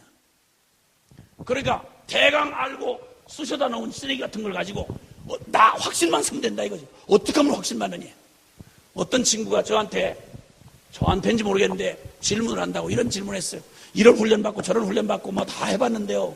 나는 여전히 죄를 짓게 될 수밖에 없습니다. 그런데 이거 참 답답해 죽겠습니다. 도대체 어떻게 나는 구원의 확신을 얻습니까? 죄를 퍼질러 짓고 앉아있으면서 이 죄를 퍼질러 지면서 나는 안 됩니다. 결심을 하지만 안 됩니다. 이런 훈련도 받았고요. 저런 치유 세미나도 했고요. 다 했는데요. 안 됩니다. 복음을 잘 아신다는데 한번 대답 좀 한번 해보시오. 그런 놈을 위해서는 정확하게 지옥이 준비되어 있습니다.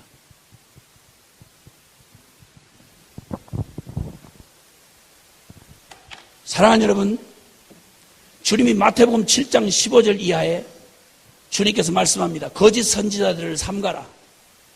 그들은 양의 가죽을 뒤집어 썼지만 하는 짓은 이리 짓을 한다. 그러면 양의 가죽이냐 아니냐 따지지 말아라. 하는 짓이 이리 짓이거들랑 의심도 하지 말고 이 일인 줄 알면 된다. 아멘. 아멘. 나무는 그 열매를 보아 안다. 당연하지. 너 생각해봐라. 가시연금께서 무화과를 딸 수 있으며 무화과 나무에서 가시연금께 열매를 맺을 수 있느냐? 없지 않느냐? 그럴 수가 없다는 거예요. 말은 다 살아계신 하나님을 믿는다. 구원의 교리를 너무 빠삭하게 안다. 그리고 다 구원이 뭔데? 뭐가 구원인데? 뭐가 복음인데? 뭐가 죄인데?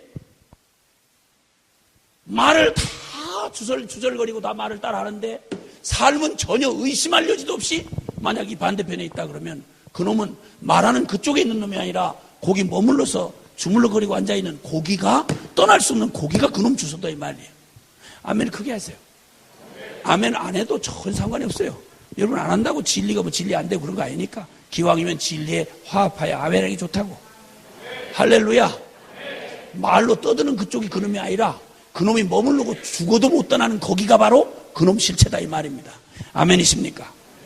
왜 자꾸 그놈 하느냐고 또 짜증을 내는데 바로 그 짜증내는 그 사람이 그놈일지 몰라. 여러분 이렇게 해서 주님은 분명히 말씀하기를 마태복음 7장 21절에 나더러 주여 주여 하는 자가 다 천국에 들어갈 거 아니다. 내 아버지의 뜻대로 행하는 자라야 그가 천국에 들어갈 자다. 꼬라지를 보면 이게 천당 물건인지 아닌지는 누구한테 속했는지를 보면 안다. 누구한테 속했는지는 누구 말 듣고 움직이는지를 보면 아는 거죠. 이 사람이 현대에 속한 사람인지 삼성에 속한 사람인지는 어느 명령 라인을 통해서 말을 듣느냐를 보면 알 수 있는 거죠. 알 수 있는 거죠. 알 수 있는 거죠. 그래서 주님이 말씀합니다.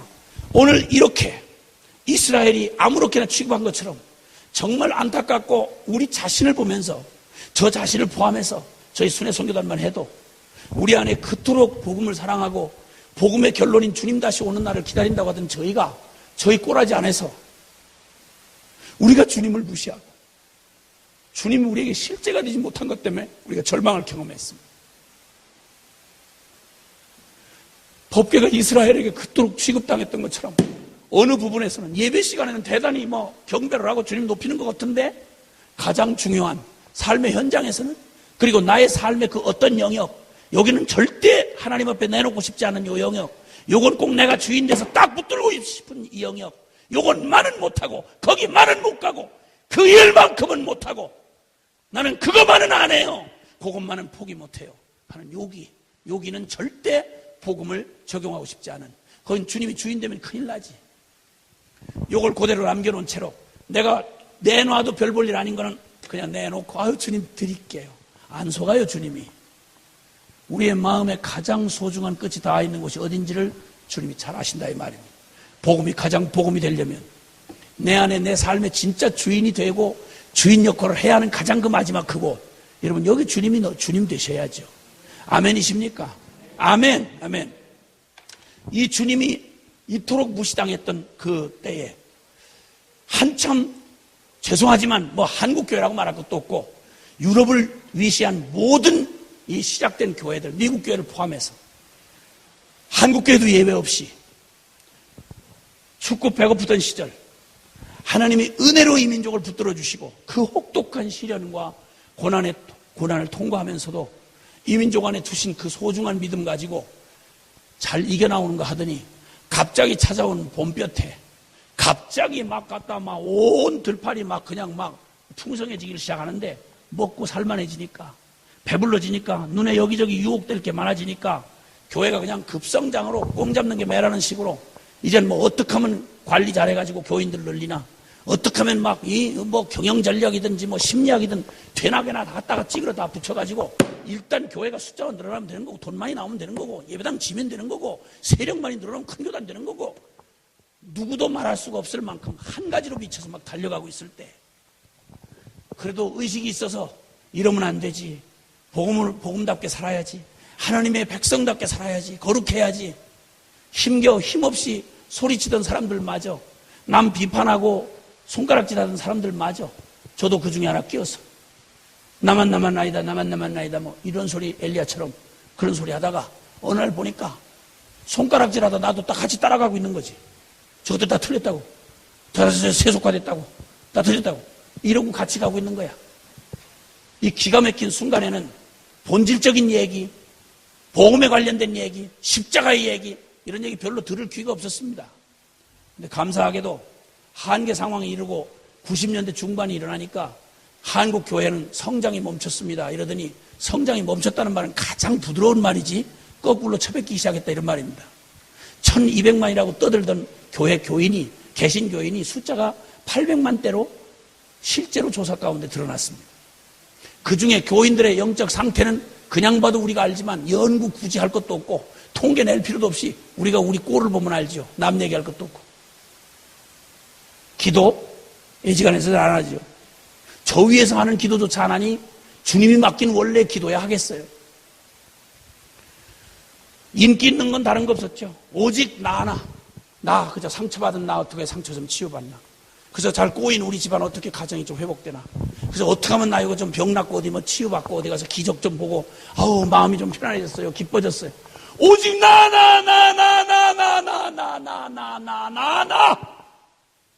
다 환장을 했어.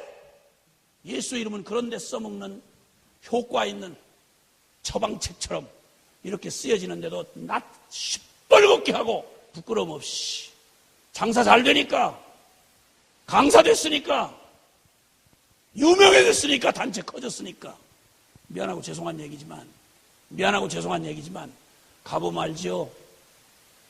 굳이 누가 판단해 줄 것도 없죠. 지가 지꼬라지를 아니까. 복음이 과연 그런 거더냐. 그냥 묻는 말 한번 들어보세요.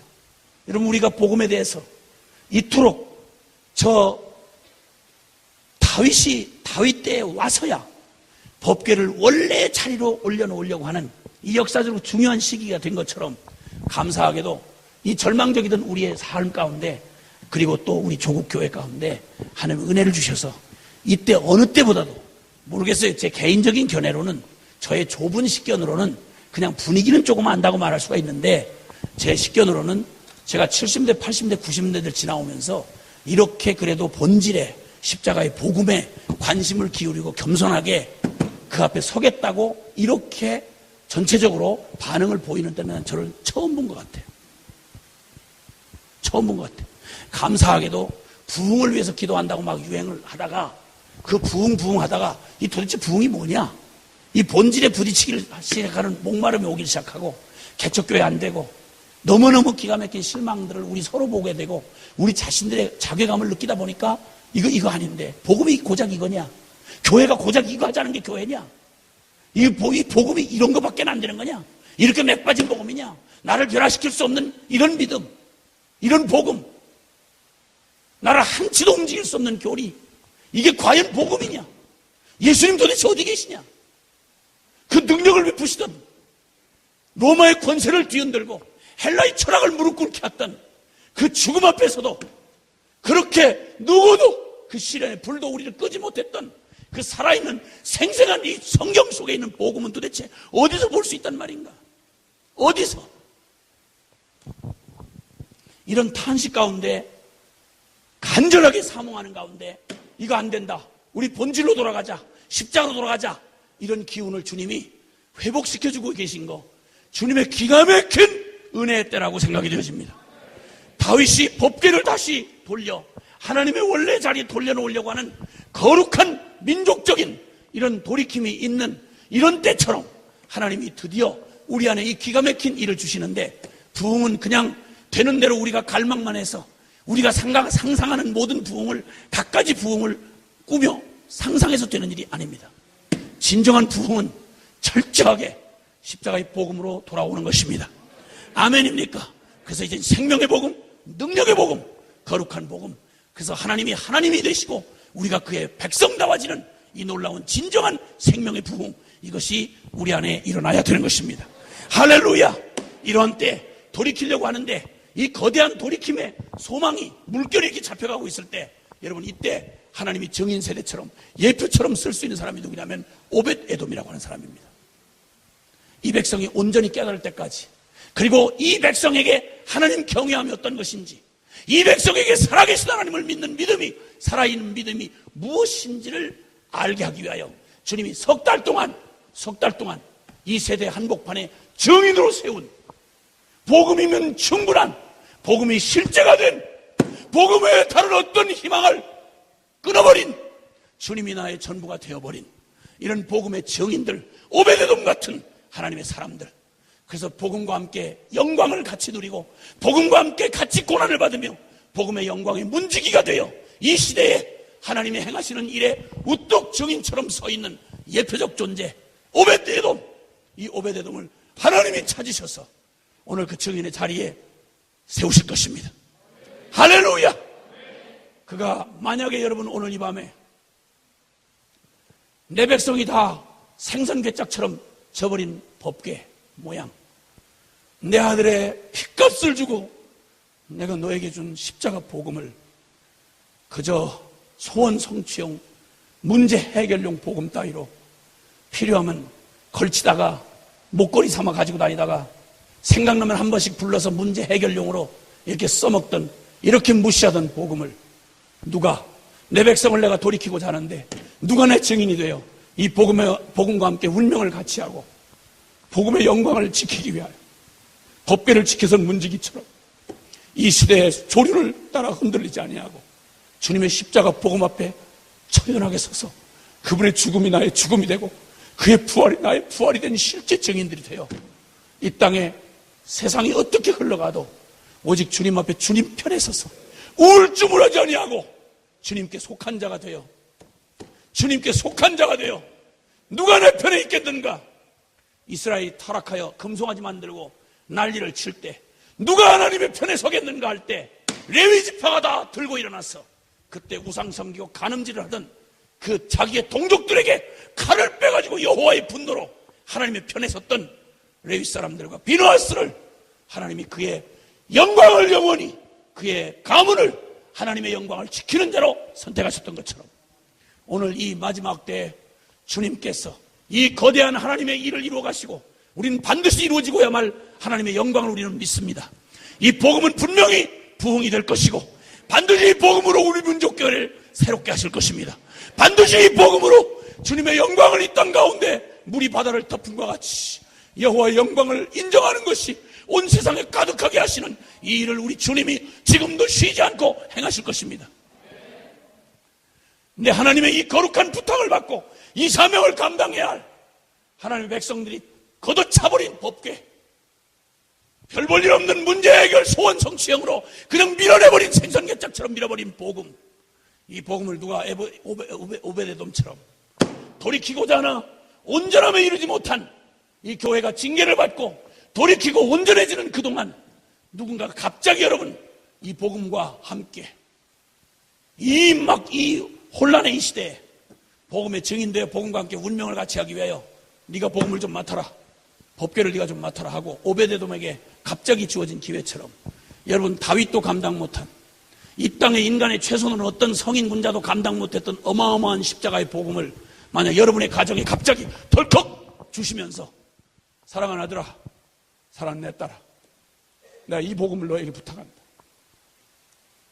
이 복음이 어떤 복음인지 네가 너의 존재, 너의 가족으로, 너의 믿음으로 보이라. 내가 너에게, 너의 충성 때문에 내가 이걸 부탁한다. 여러분이 복음을 여러분에게 만약 부탁하신다면 다윗도 감당 못하는 이 어마어마한 복음을 우리의 힘으로 감당할 자가 누가 있겠습니까? 그런 하나님을 경외하는 오베데돔을 거절하지도 그리고 피하지도 마음가지도 않았습니다. 받고 3개월 동안 주님의 마음을 가장 이스라엘 가운데서 쉴 곳을 찾지 못하셨던 주님, 사랑하는 오베데돔의 가정에서 가장 기뻐하시며 안식을 누리셨습니다. 세상에 무시한 복음, 별 볼 일 없는 복음, 무기력한 복음, 그리고 형편없는 서류 보관용 복음, 이렇게 무시하고 생선괴짝처럼 취급한 성경 책 속이나 여기 들어앉아 있고 한 푼도 우리의 결정적인 인생에 영향력을 미치지 못했던, 날마다 내 인생에 별 볼 일 없는 보장도 안 된 인생이면서도 그거 하나 주님 앞에 못 드려서 날마다 헌신을 못하고 질질 매는 우리의 삶에서 정말 별 볼 일 없이 취급당했던 이 복음을 너 목숨 걸고 지금 웃사 죽는 거 맞지 않느냐? 이 하나님의 거룩함에 네가 복음과 함께 운명을 같이 해서 내가 너에게 이 복음을 부탁하마, 너 생명 바쳐 이 복음 감당하겠니? 하고 여러분에게 이 기회가 주어진다면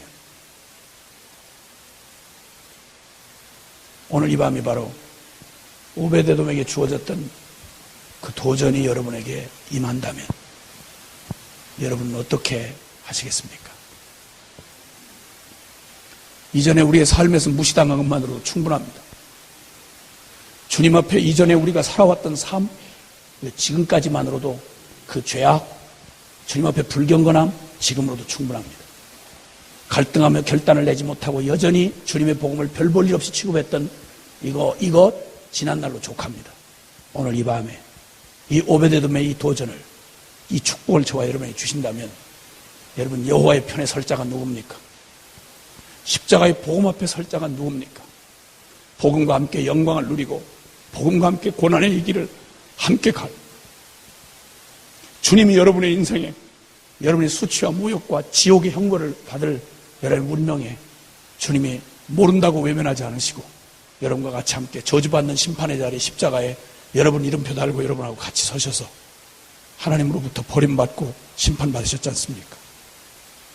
그리고 여러분을 그분의 영광에 초대하셔서 그분만이 누릴 수 있는 하나님 아버지의, 아버지라 부르는 영광, 하나님의 임재의 영광, 하나님의 거룩의 영광, 하나님의 축복의 영광, 여러분 이걸 주님 우리에게 그대로 주시지 않았습니까? 오늘 그 주님이 여러분에게 초대하십니다. 너 나와 함께 일어나 같이 가자. 갈 수 있겠느냐고. 복음이 무시당하는 그 현장에서 여러분 함께 거기에 같이 있겠느냐고. 그리고 복음이 고난당하는 그 자리에서 여러분 함께 그 자리를 지키겠느냐고. 오늘 주님이 저와 여러분을 초대하시는 이 오벳에돔의 자리, 하나님이 그토록 소중하게 우리에게 주셨던 복음을 무지하고, 복음에 대해서 무지하고 알고 싶지 않은 거예요. 무시하고 제자 성경 공부 일과 정도, 그리고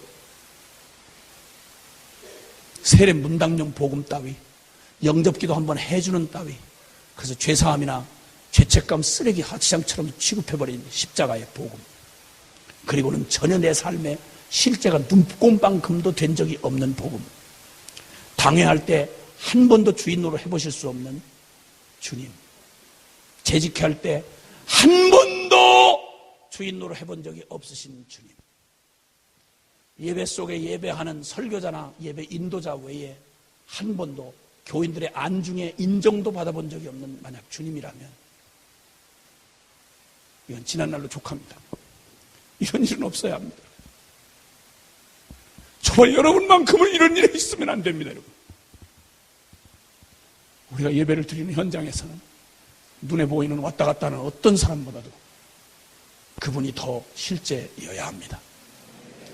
아멘입니까? 그 어떤 내가 피치 못하여 들어주지 않으면 안 될 수 없는 그런 사람의 부탁보다도 주님의 명령은 거룩한 주님의 진리는 우리가 가부를 결정할 수 있는 그런가가 아니라 주님 말씀하시면 복종을 전제한 명령인 것을 알고 순종 외에 다른 선택이 없다고 대답하기에 충분한 주님이셔야 합니다. 아멘입니까? 이 일은 우리의 죄된 본성 가지고는 안 됩니다. 반역적 죄의 장아찌가 된 우리의 옛사람으로 안 됩니다. 그래서 주님이 우리를 십자가로 초대하시는 것입니다. 그래서 이 복음으로 초대하시는 것입니다. 여러분, 우리의 최선, 우리의 눈물겨운 의지를 가지고는 죽었다 깨나도 안 되는 것입니다. 그러므로 십자가로 초대하시는 겁니다. 너 내게로 나오라고 말씀하는 것입니다. 자기를 부인하고 날마다 저 죽은 십자가를 지고야 나를 따라올 수 있다고 말씀하시는 것입니다. 아멘입니까? 이제 주님이 우리를 어떤 것에서 건지셨는지 골로새서 1장 13절의 말씀처럼 저 흑암의 권세에서 우리를 건져내서 하나님의 사랑의 아들의 나라로 옮기셨다고 말씀합니다.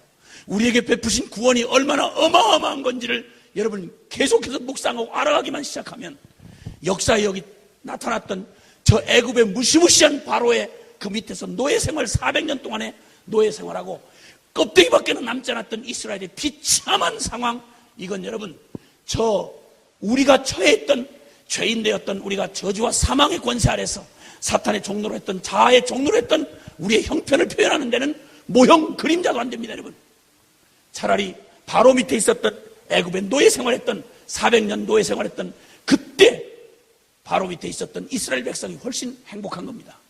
우리가 처해 있었던 이 사탄의 소나기에 붙들려서 죄 가운데 태어나서 죄 중에 살다가 죄곧 나요 나고 죄가 되었던 나의 실존, 이 병든 자아의 그 끔찍하고 무서운 운명은 울어도 몸부림을 쳐도 별짓을 다해도 헤어나올 수 없었던, 어떤 종교적인 노력으로 체험으로도 절대 죽었다 깨라도 벗어날 수 없었던 지옥의 권세에서, 우리를 그 흑암의 권세에서 사단의 머리통을 깨버리시고 하나님의 영원한 저주의 심판을 끝내버리시고 우리를 구원하신 이 십자가의 구원을 여러분이 만약 조금만 더 깊이 묵상했더라면, 조금만 더 진리 앞에 나아갔더라면, 여러분 이건 구원의 확신 따위로 접고 지나갈 얘기가 아니다 이 말입니다. 우리의 평생을 살게 하는 힘이요, 우리의 감격이요, 찬양의 제목이요, 영광이요, 능력이다 이 말입니다. 아멘입니까? 이 엄청난 진리를 있다 치고 믿었다 치고 뭘 알아? 언제 한번 거기서 벗어나 본 적이 있느냐고. 십자가로 나와야만 되는 것입니다, 여러분. 그리고 나와서 나의 존재 안에 어떤 희망도 없음을 발견하고, 누가 교리가 말해서가 아니라 나의 실존 안에 부딪혀서 나 이제 죽었구나, 내 죽은 거 날마다 확인하는 게 문제가 아니라 나의 실존에 더 이상 어떤 확인, 1000만 번을 확인하기 이전에도 결론이 내려져야 되는 것입니다. 그 다음에 나타나는 증상은 놀랄 일이 아니라, 그렇구나, 그래서 죽을 수밖에 없는 존재였구나, 이거 알아가는데 확인용이지 그게 무슨 새롭게 죽고 살 일이 아니지 않습니까? 우리의 이 비참한 실존에서 건져내신 이 존재적인 절망 안에 있던 우리를 에이즈보다도 암보다도 그리고 문둥병 양성 판정받은 것보다도 더 절망적인 존재적으로 사망의 몸에서 우리를 건져내는 하나님의 기적 중에 최고의 기적, 이 십자가의 구원의 기적이 우리 안에 이루신 십자가의 능력인 것을 우리가 깨닫고 거기에 온전한 믿음으로 나올 때 우리의 삶이 변화되지 않고 있을 수 있다는 말은 불가능한 말이죠. 불가능한 것입니다, 여러분. 그 놀라운 십자가 앞에 이제는 주님께서 하나님의 거룩한 진노의 심판이 쏟아지고 충족이 된 그곳, 하나님의 거룩한 의로움이 충족된 그곳, 하나님의 대속이 이루어진 그곳, 그 십자가 바로 거기에 하나님의 영원한 자유와 하나님의 생명과 그리고 하나님의 놀라운 영생이 우리에게 주어지는 것입니다. 할렐루야! 복음을 생명으로 받아야 합니다. 생명을 전심으로 이 복음을 받아야 되는 것입니다, 여러분. 중이염불하듯이 어디 죄책감 심리치료 한번 하듯이 여러분 이런 식으로 배부르고 한가하게 만나서 만나질 복음은 없는 것입니다. 주님 앞에 정직하게 복음 앞에 서십시오. 전 존재로 서십시오. 그렇지 않아도 죽음을 받아놓고 사는 인생인데, 여러분 목숨 걸 일이, 그 일에 목숨 안 걸면 여러분 엉뚱한 것에 목숨 팔려가는 겁니다. 목숨 걸어야 할 곳에 목숨 걸어야 합니다. 이 십자가의 복음이야말로 우리의 전 존재를 걸어서 부딪혀야 할 복음인 것입니다. 생명 걸고 부딪혀야 합니다. 그리고 나중에 결론으로 복음 앞에서 진정으로 이 생명으로 부딪히는 결론, 전심으로 부딪히고 십자가의 복음을 부딪히면 복음이면 충분합니다. 복음이면 완전합니다. 복음 없이는 한순간도 살 수 없습니다. 이런 고백이 정확하게 억지로 말을 해서가 아니라 생명으로 고백이 튀어나오지 않을 수가 없는 것입니다. 이렇게 될 때까지 물러서지 마시고 십자가 보험 앞에 서시기를 바랍니다. 그렇게 되기를 축복합니다. 물러서시면 안 됩니다, 여러분.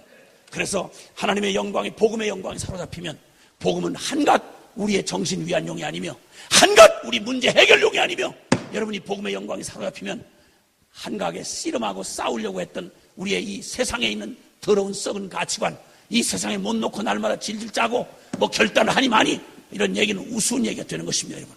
복음의 영광이 사로잡혀버리면, 거기에 미쳐버리면, 하나님의 꿈에 미치면 여러분, 성령이 오시면 늙은이든 젊은이든 환상을 보고 꿈을 꾸리라고 말합니다.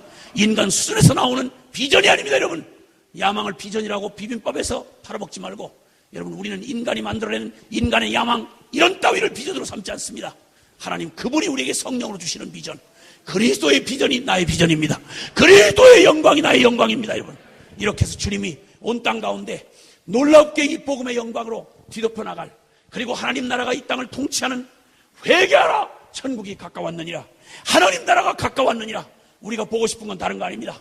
인간 최선의 나이스하게 꾸며놓은 가정 정도, 나이스하게 꾸며놓은 교회 공동체 정도가 아닙니다. 주님이 통치하시는, 연약하고 넘어지고 자빠지고 연약함이 있지만 그러나 우리의 어떤 것도 결론이 되지 아니하고 주님이 통치하시는 나라. 그래서 뭐라고 말을 해도 우리의 삶이든 우리의 가정이든 우리의 민족이든 온 열방이 다른 누가 뭐라고 해도 연약함도 사실이고, 그리고 실수도 사실이고, 어둠도 사실이지만, 그러나 그게 결론이 아니고 어느 때든 주님이 다스리시네, 주님이 다스리시네, 주님이 다스리시네. 여러분, 이런 하나님의 나라, 회개하고 주님의 나라를 통으로 받아들인 하나님 복음이 실제가 된 사람들을 통해서 주님 당신의 영광을 마음껏 드러내실 것입니다. 다시 오실 주님, 신랑 예수님 맞이할 이 짧은 기간, 석 달밖에 안 되는 이 짧은 기간, 여러분, 우리의 육체에 잠깐 머무는 석 달 같은 짧은 이 시간, 여러분, 주님께서 우리에게 복음의 예표적 증인으로, 오베데돔으로 이스라엘이 짓밟고 무시했던 주님의 영광을 생명 다해서 온 가족들이 다 주님을 경외하고 주님을 높여드리는 그들의 몫으로 그들에게 주어진 하나님의 이 운명의 기회를 결코 놓치지 아니하고 여호와의 이름 앞에 그가 주님을 높인 만큼, 주님을 존귀히 여기는 대로 주님이 그들을 존귀히 여기시고 주님이 그들을 영화롭게 하셔서 복음과 함께 운명을 같이 한 자들로, 이 땅의 예표적 증인들로 오베데돔처럼 그렇게 쓰실 하나님의 사람들을 주님이 초대하신 것입니다. 할렐루야! 아멘, 아멘. 우리 잠깐 기도하십시다.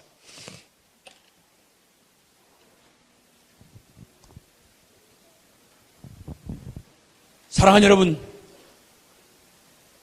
그 오랫동안 하나님의 사랑받는 그 백성들에 의해서, 이방인도 아니고 주여 주여 하는 사랑하는 백성들에 의해서 무시당했던 법궤, 생선 괴짝만큼도 취급받지 못했던 법궤, 성경에 있는 말처럼 건축자들의 버린 돌이 모퉁이의 머릿돌이 되었다고 말한, 주여 주여 하면서도 그냥 그들이 쓰레기통만큼도 취급하지 않던 법궤처럼 복음을 눈곱만큼 현찰만 원어치도 취급을 안 하고 세상에 그 알량에 빠진 직장 하나만큼도 생각지 아니하고 구질구질한 치운이 회복이니 문제 해결 소원 성취하는 종교 나부랭이만큼도 취급을 하지 아니하고 생각나면 한 번씩 불러서 문제 해결하다고 발버둥하고 소리치는 그런 정도로 취급했던, 여러분, 이런 법궤, 이런 복음, 십자가의 복음, 우리의 악행에도 불구하고 하나님 한 번도 포기하지 않으신 채 하나님의 사람 다윗이 일어나기를 기다리셨고 그를 세우셔서 주님의 교회를 순결한 신부로 다시 회복하시는 그 일을 주님 이루시는 역사적 한 모퉁이에 우리를 오베데돔처럼 부르셔서 누구도 인간의 어떤 최선도, 인간의 방법도, 조직도 아니라 주님이 전부가 된, 하나님을 경외함이 실제가 된 오베데돔에게 이 거룩한 법궤를 맡기시듯이 이 영광스러운 복음을 잘나고 대단한 어떤 사람에게 맡기지 아니하시고 주님을 사랑하는 여러분에게 지금 맡기시려고 주님이 저와 여러분을 초대하셨습니다. 이 영광스러운 오베데돔의 축복의 부름 앞에 여러분 이 밤에 서 있습니다. 어떻게 하시겠습니까? 우리도 함께 그들과 같이 복음을 무시했던 자들 아닙니까? 심지어는 복음을 듣고 결단했다고 하면서도 여전히 결단을 미루고 복음의 실제가 되지 않는 나의 마지막으로 손을 남겨놓은 채 주님의 그 초라한 법궤, 잊혀진 법궤처럼 내 기억의 저편에다 밀어놓은 실제가 되지 않은 복음, 혹시 그렇게 있는 분은 안 계십니까? 복음과 기도의 정인으로 세워 오베데돔처럼 그렇게 부탁하고 그 소중한 생명 같은 당신의 영광을 부탁하려고 하는 우리에게 우리의 지난 모습들이 이제 어떻게 비춰지고 있습니까? 우리 함께 두 손을 높이 좀 드십시다. 아무것도 숨길 수 없는 주님 앞에, 아무것도 숨길 수 없는 주님 앞에, 주님은 도대체 우리의 삶에 무엇이 되셨습니까? 어느 만큼이 되셨습니까? 이제는 이스라엘이 저버렸던 이 주님의 복음의 영광, 하나님의 마음에 합한 자인 다윗을 통해서 회복하시려고 할 때 주님의 아름다운 교회들을 주님 반드시 회복하시고 그 영광을 온 땅에 충만하게 하시고야 말 것입니다. 이 일이 이루어지기까지 잠깐 동안 우리에게 복음의 예표적 증인으로 오베데돔처럼 주님을 높이며 복음을 영화롭게 하는, 복음을 생명으로 지켜내는, 복음을 전심으로 높여드리는 그런 사람들로 저와 여러분을 초대하고 계십니다. 거기에 주님 앞에 두 손을 높이 들고 반응하며 나아갔으면 좋겠습니다. 먼저는 우리가 동일하게 그들과 함께 동일한 죄인이었음을 고백합시다. 복음을 무시했고 무지했고 무관했던 우리의 죄악을 회개하고 주님이 이제 우리에게 이 오베데돔의 축복을 기꺼이 부탁하신다면 오늘 이 밤에 주여, 내 생명과 전 존재로 이 복음을 내 편하고 내가 원하는 대로가 아니라 복음의 전부를 내가 생명으로 받겠습니다. 주님, 나의 전부가 되어 주시옵소서. 십자가 먹으면 충분합니다. 그리고 거기에 생명과 전심으로 주님 화합하며 나아가겠습니다. 우리 함께 다 같이 우리 주님의 이름을 간절히 부르고 오베데돔의 고백으로 주님 앞에 고백하며 나아가겠습니다. 주여, 주여, 주여. 사랑하신 아버지 하나님 감사합니다.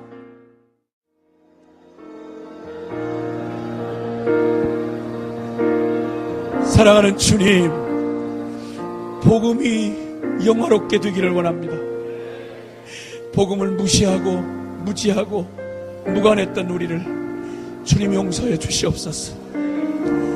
생선 쓰레기 괴짝만큼도 취급하지 않았던 이스라엘의 법궤를 대했던 이스라엘처럼 우리의 심령이 그런 짓을 했고, 주님, 저희가 주님의 영광스러운 복음을 부끄러워하며 우리의 삶에 복음이 실제가 되지 못하도록 우리의 삶을 내어드리지 못한 채 한 번도 복음을 위하여 생명을 걸어보지 못하고 복음 앞에 우리의 존재를 다한 전심으로 나아가지 못했던 우리의 불신앙을, 우리의 이 더럽고 구질구질한 우리의 존재적 주님 죄악을 주님의 십자가 앞에 가지고 나아갑니다.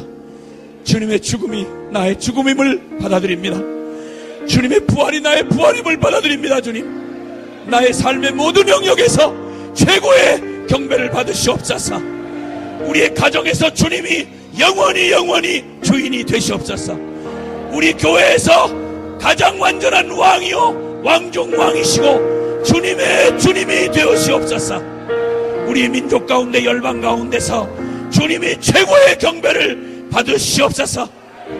주님, 이제 오베데돔의 축복으로 우리에게 무자격자인 그리고 불성실한 그리고 악한 나를 주님 오베데돔의 축복으로 주님 불러주시니 감사합니다. 주님, 생명 다해 주님 편에 서겠습니다. 무능하고 자격 없지만 십자가가 결론이기에 이 더럽고 구질구질했던 반역한 이 병든 나는 주님과 함께 죽었고 이제는 오직 그리도 생명 전부된 복음이면 충분한, 복음 없이는 한순간도 살 수 없는 자로 나의 삶을 결정하고 주님 편에 섭니다. 주여, 그 영광과 그 고난에 주님 나와 함께하여 주시옵소서. 주님만이 최고의 경배를 받아 주시옵소서. 이제는 목숨 다해 이 성전 영광의 성전을 지키겠습니다. 이 복음의 영광을 지키겠습니다. 복음과 함께 운명을 같이 할 것입니다. 주님, 나와 함께하여 주시옵소서. 그리고 이 복음 기도 모임, 사랑하는 증인들과 함께 모여 주님이 이 땅이 주님의 영광을 볼 때까지 함께 격려하며 함께 손을 맞잡고 주님 당신의 거룩한 정 있는 자들로 오베데돔의 권속처럼 그렇게 주님 앞에 당신을 경외하는 자로 전심으로 우리 함께 서겠습니다. 주님 영광 받아 주시옵소서. 우리 구주 예수 그리스도의 이름으로 기도하옵나이다. 아멘.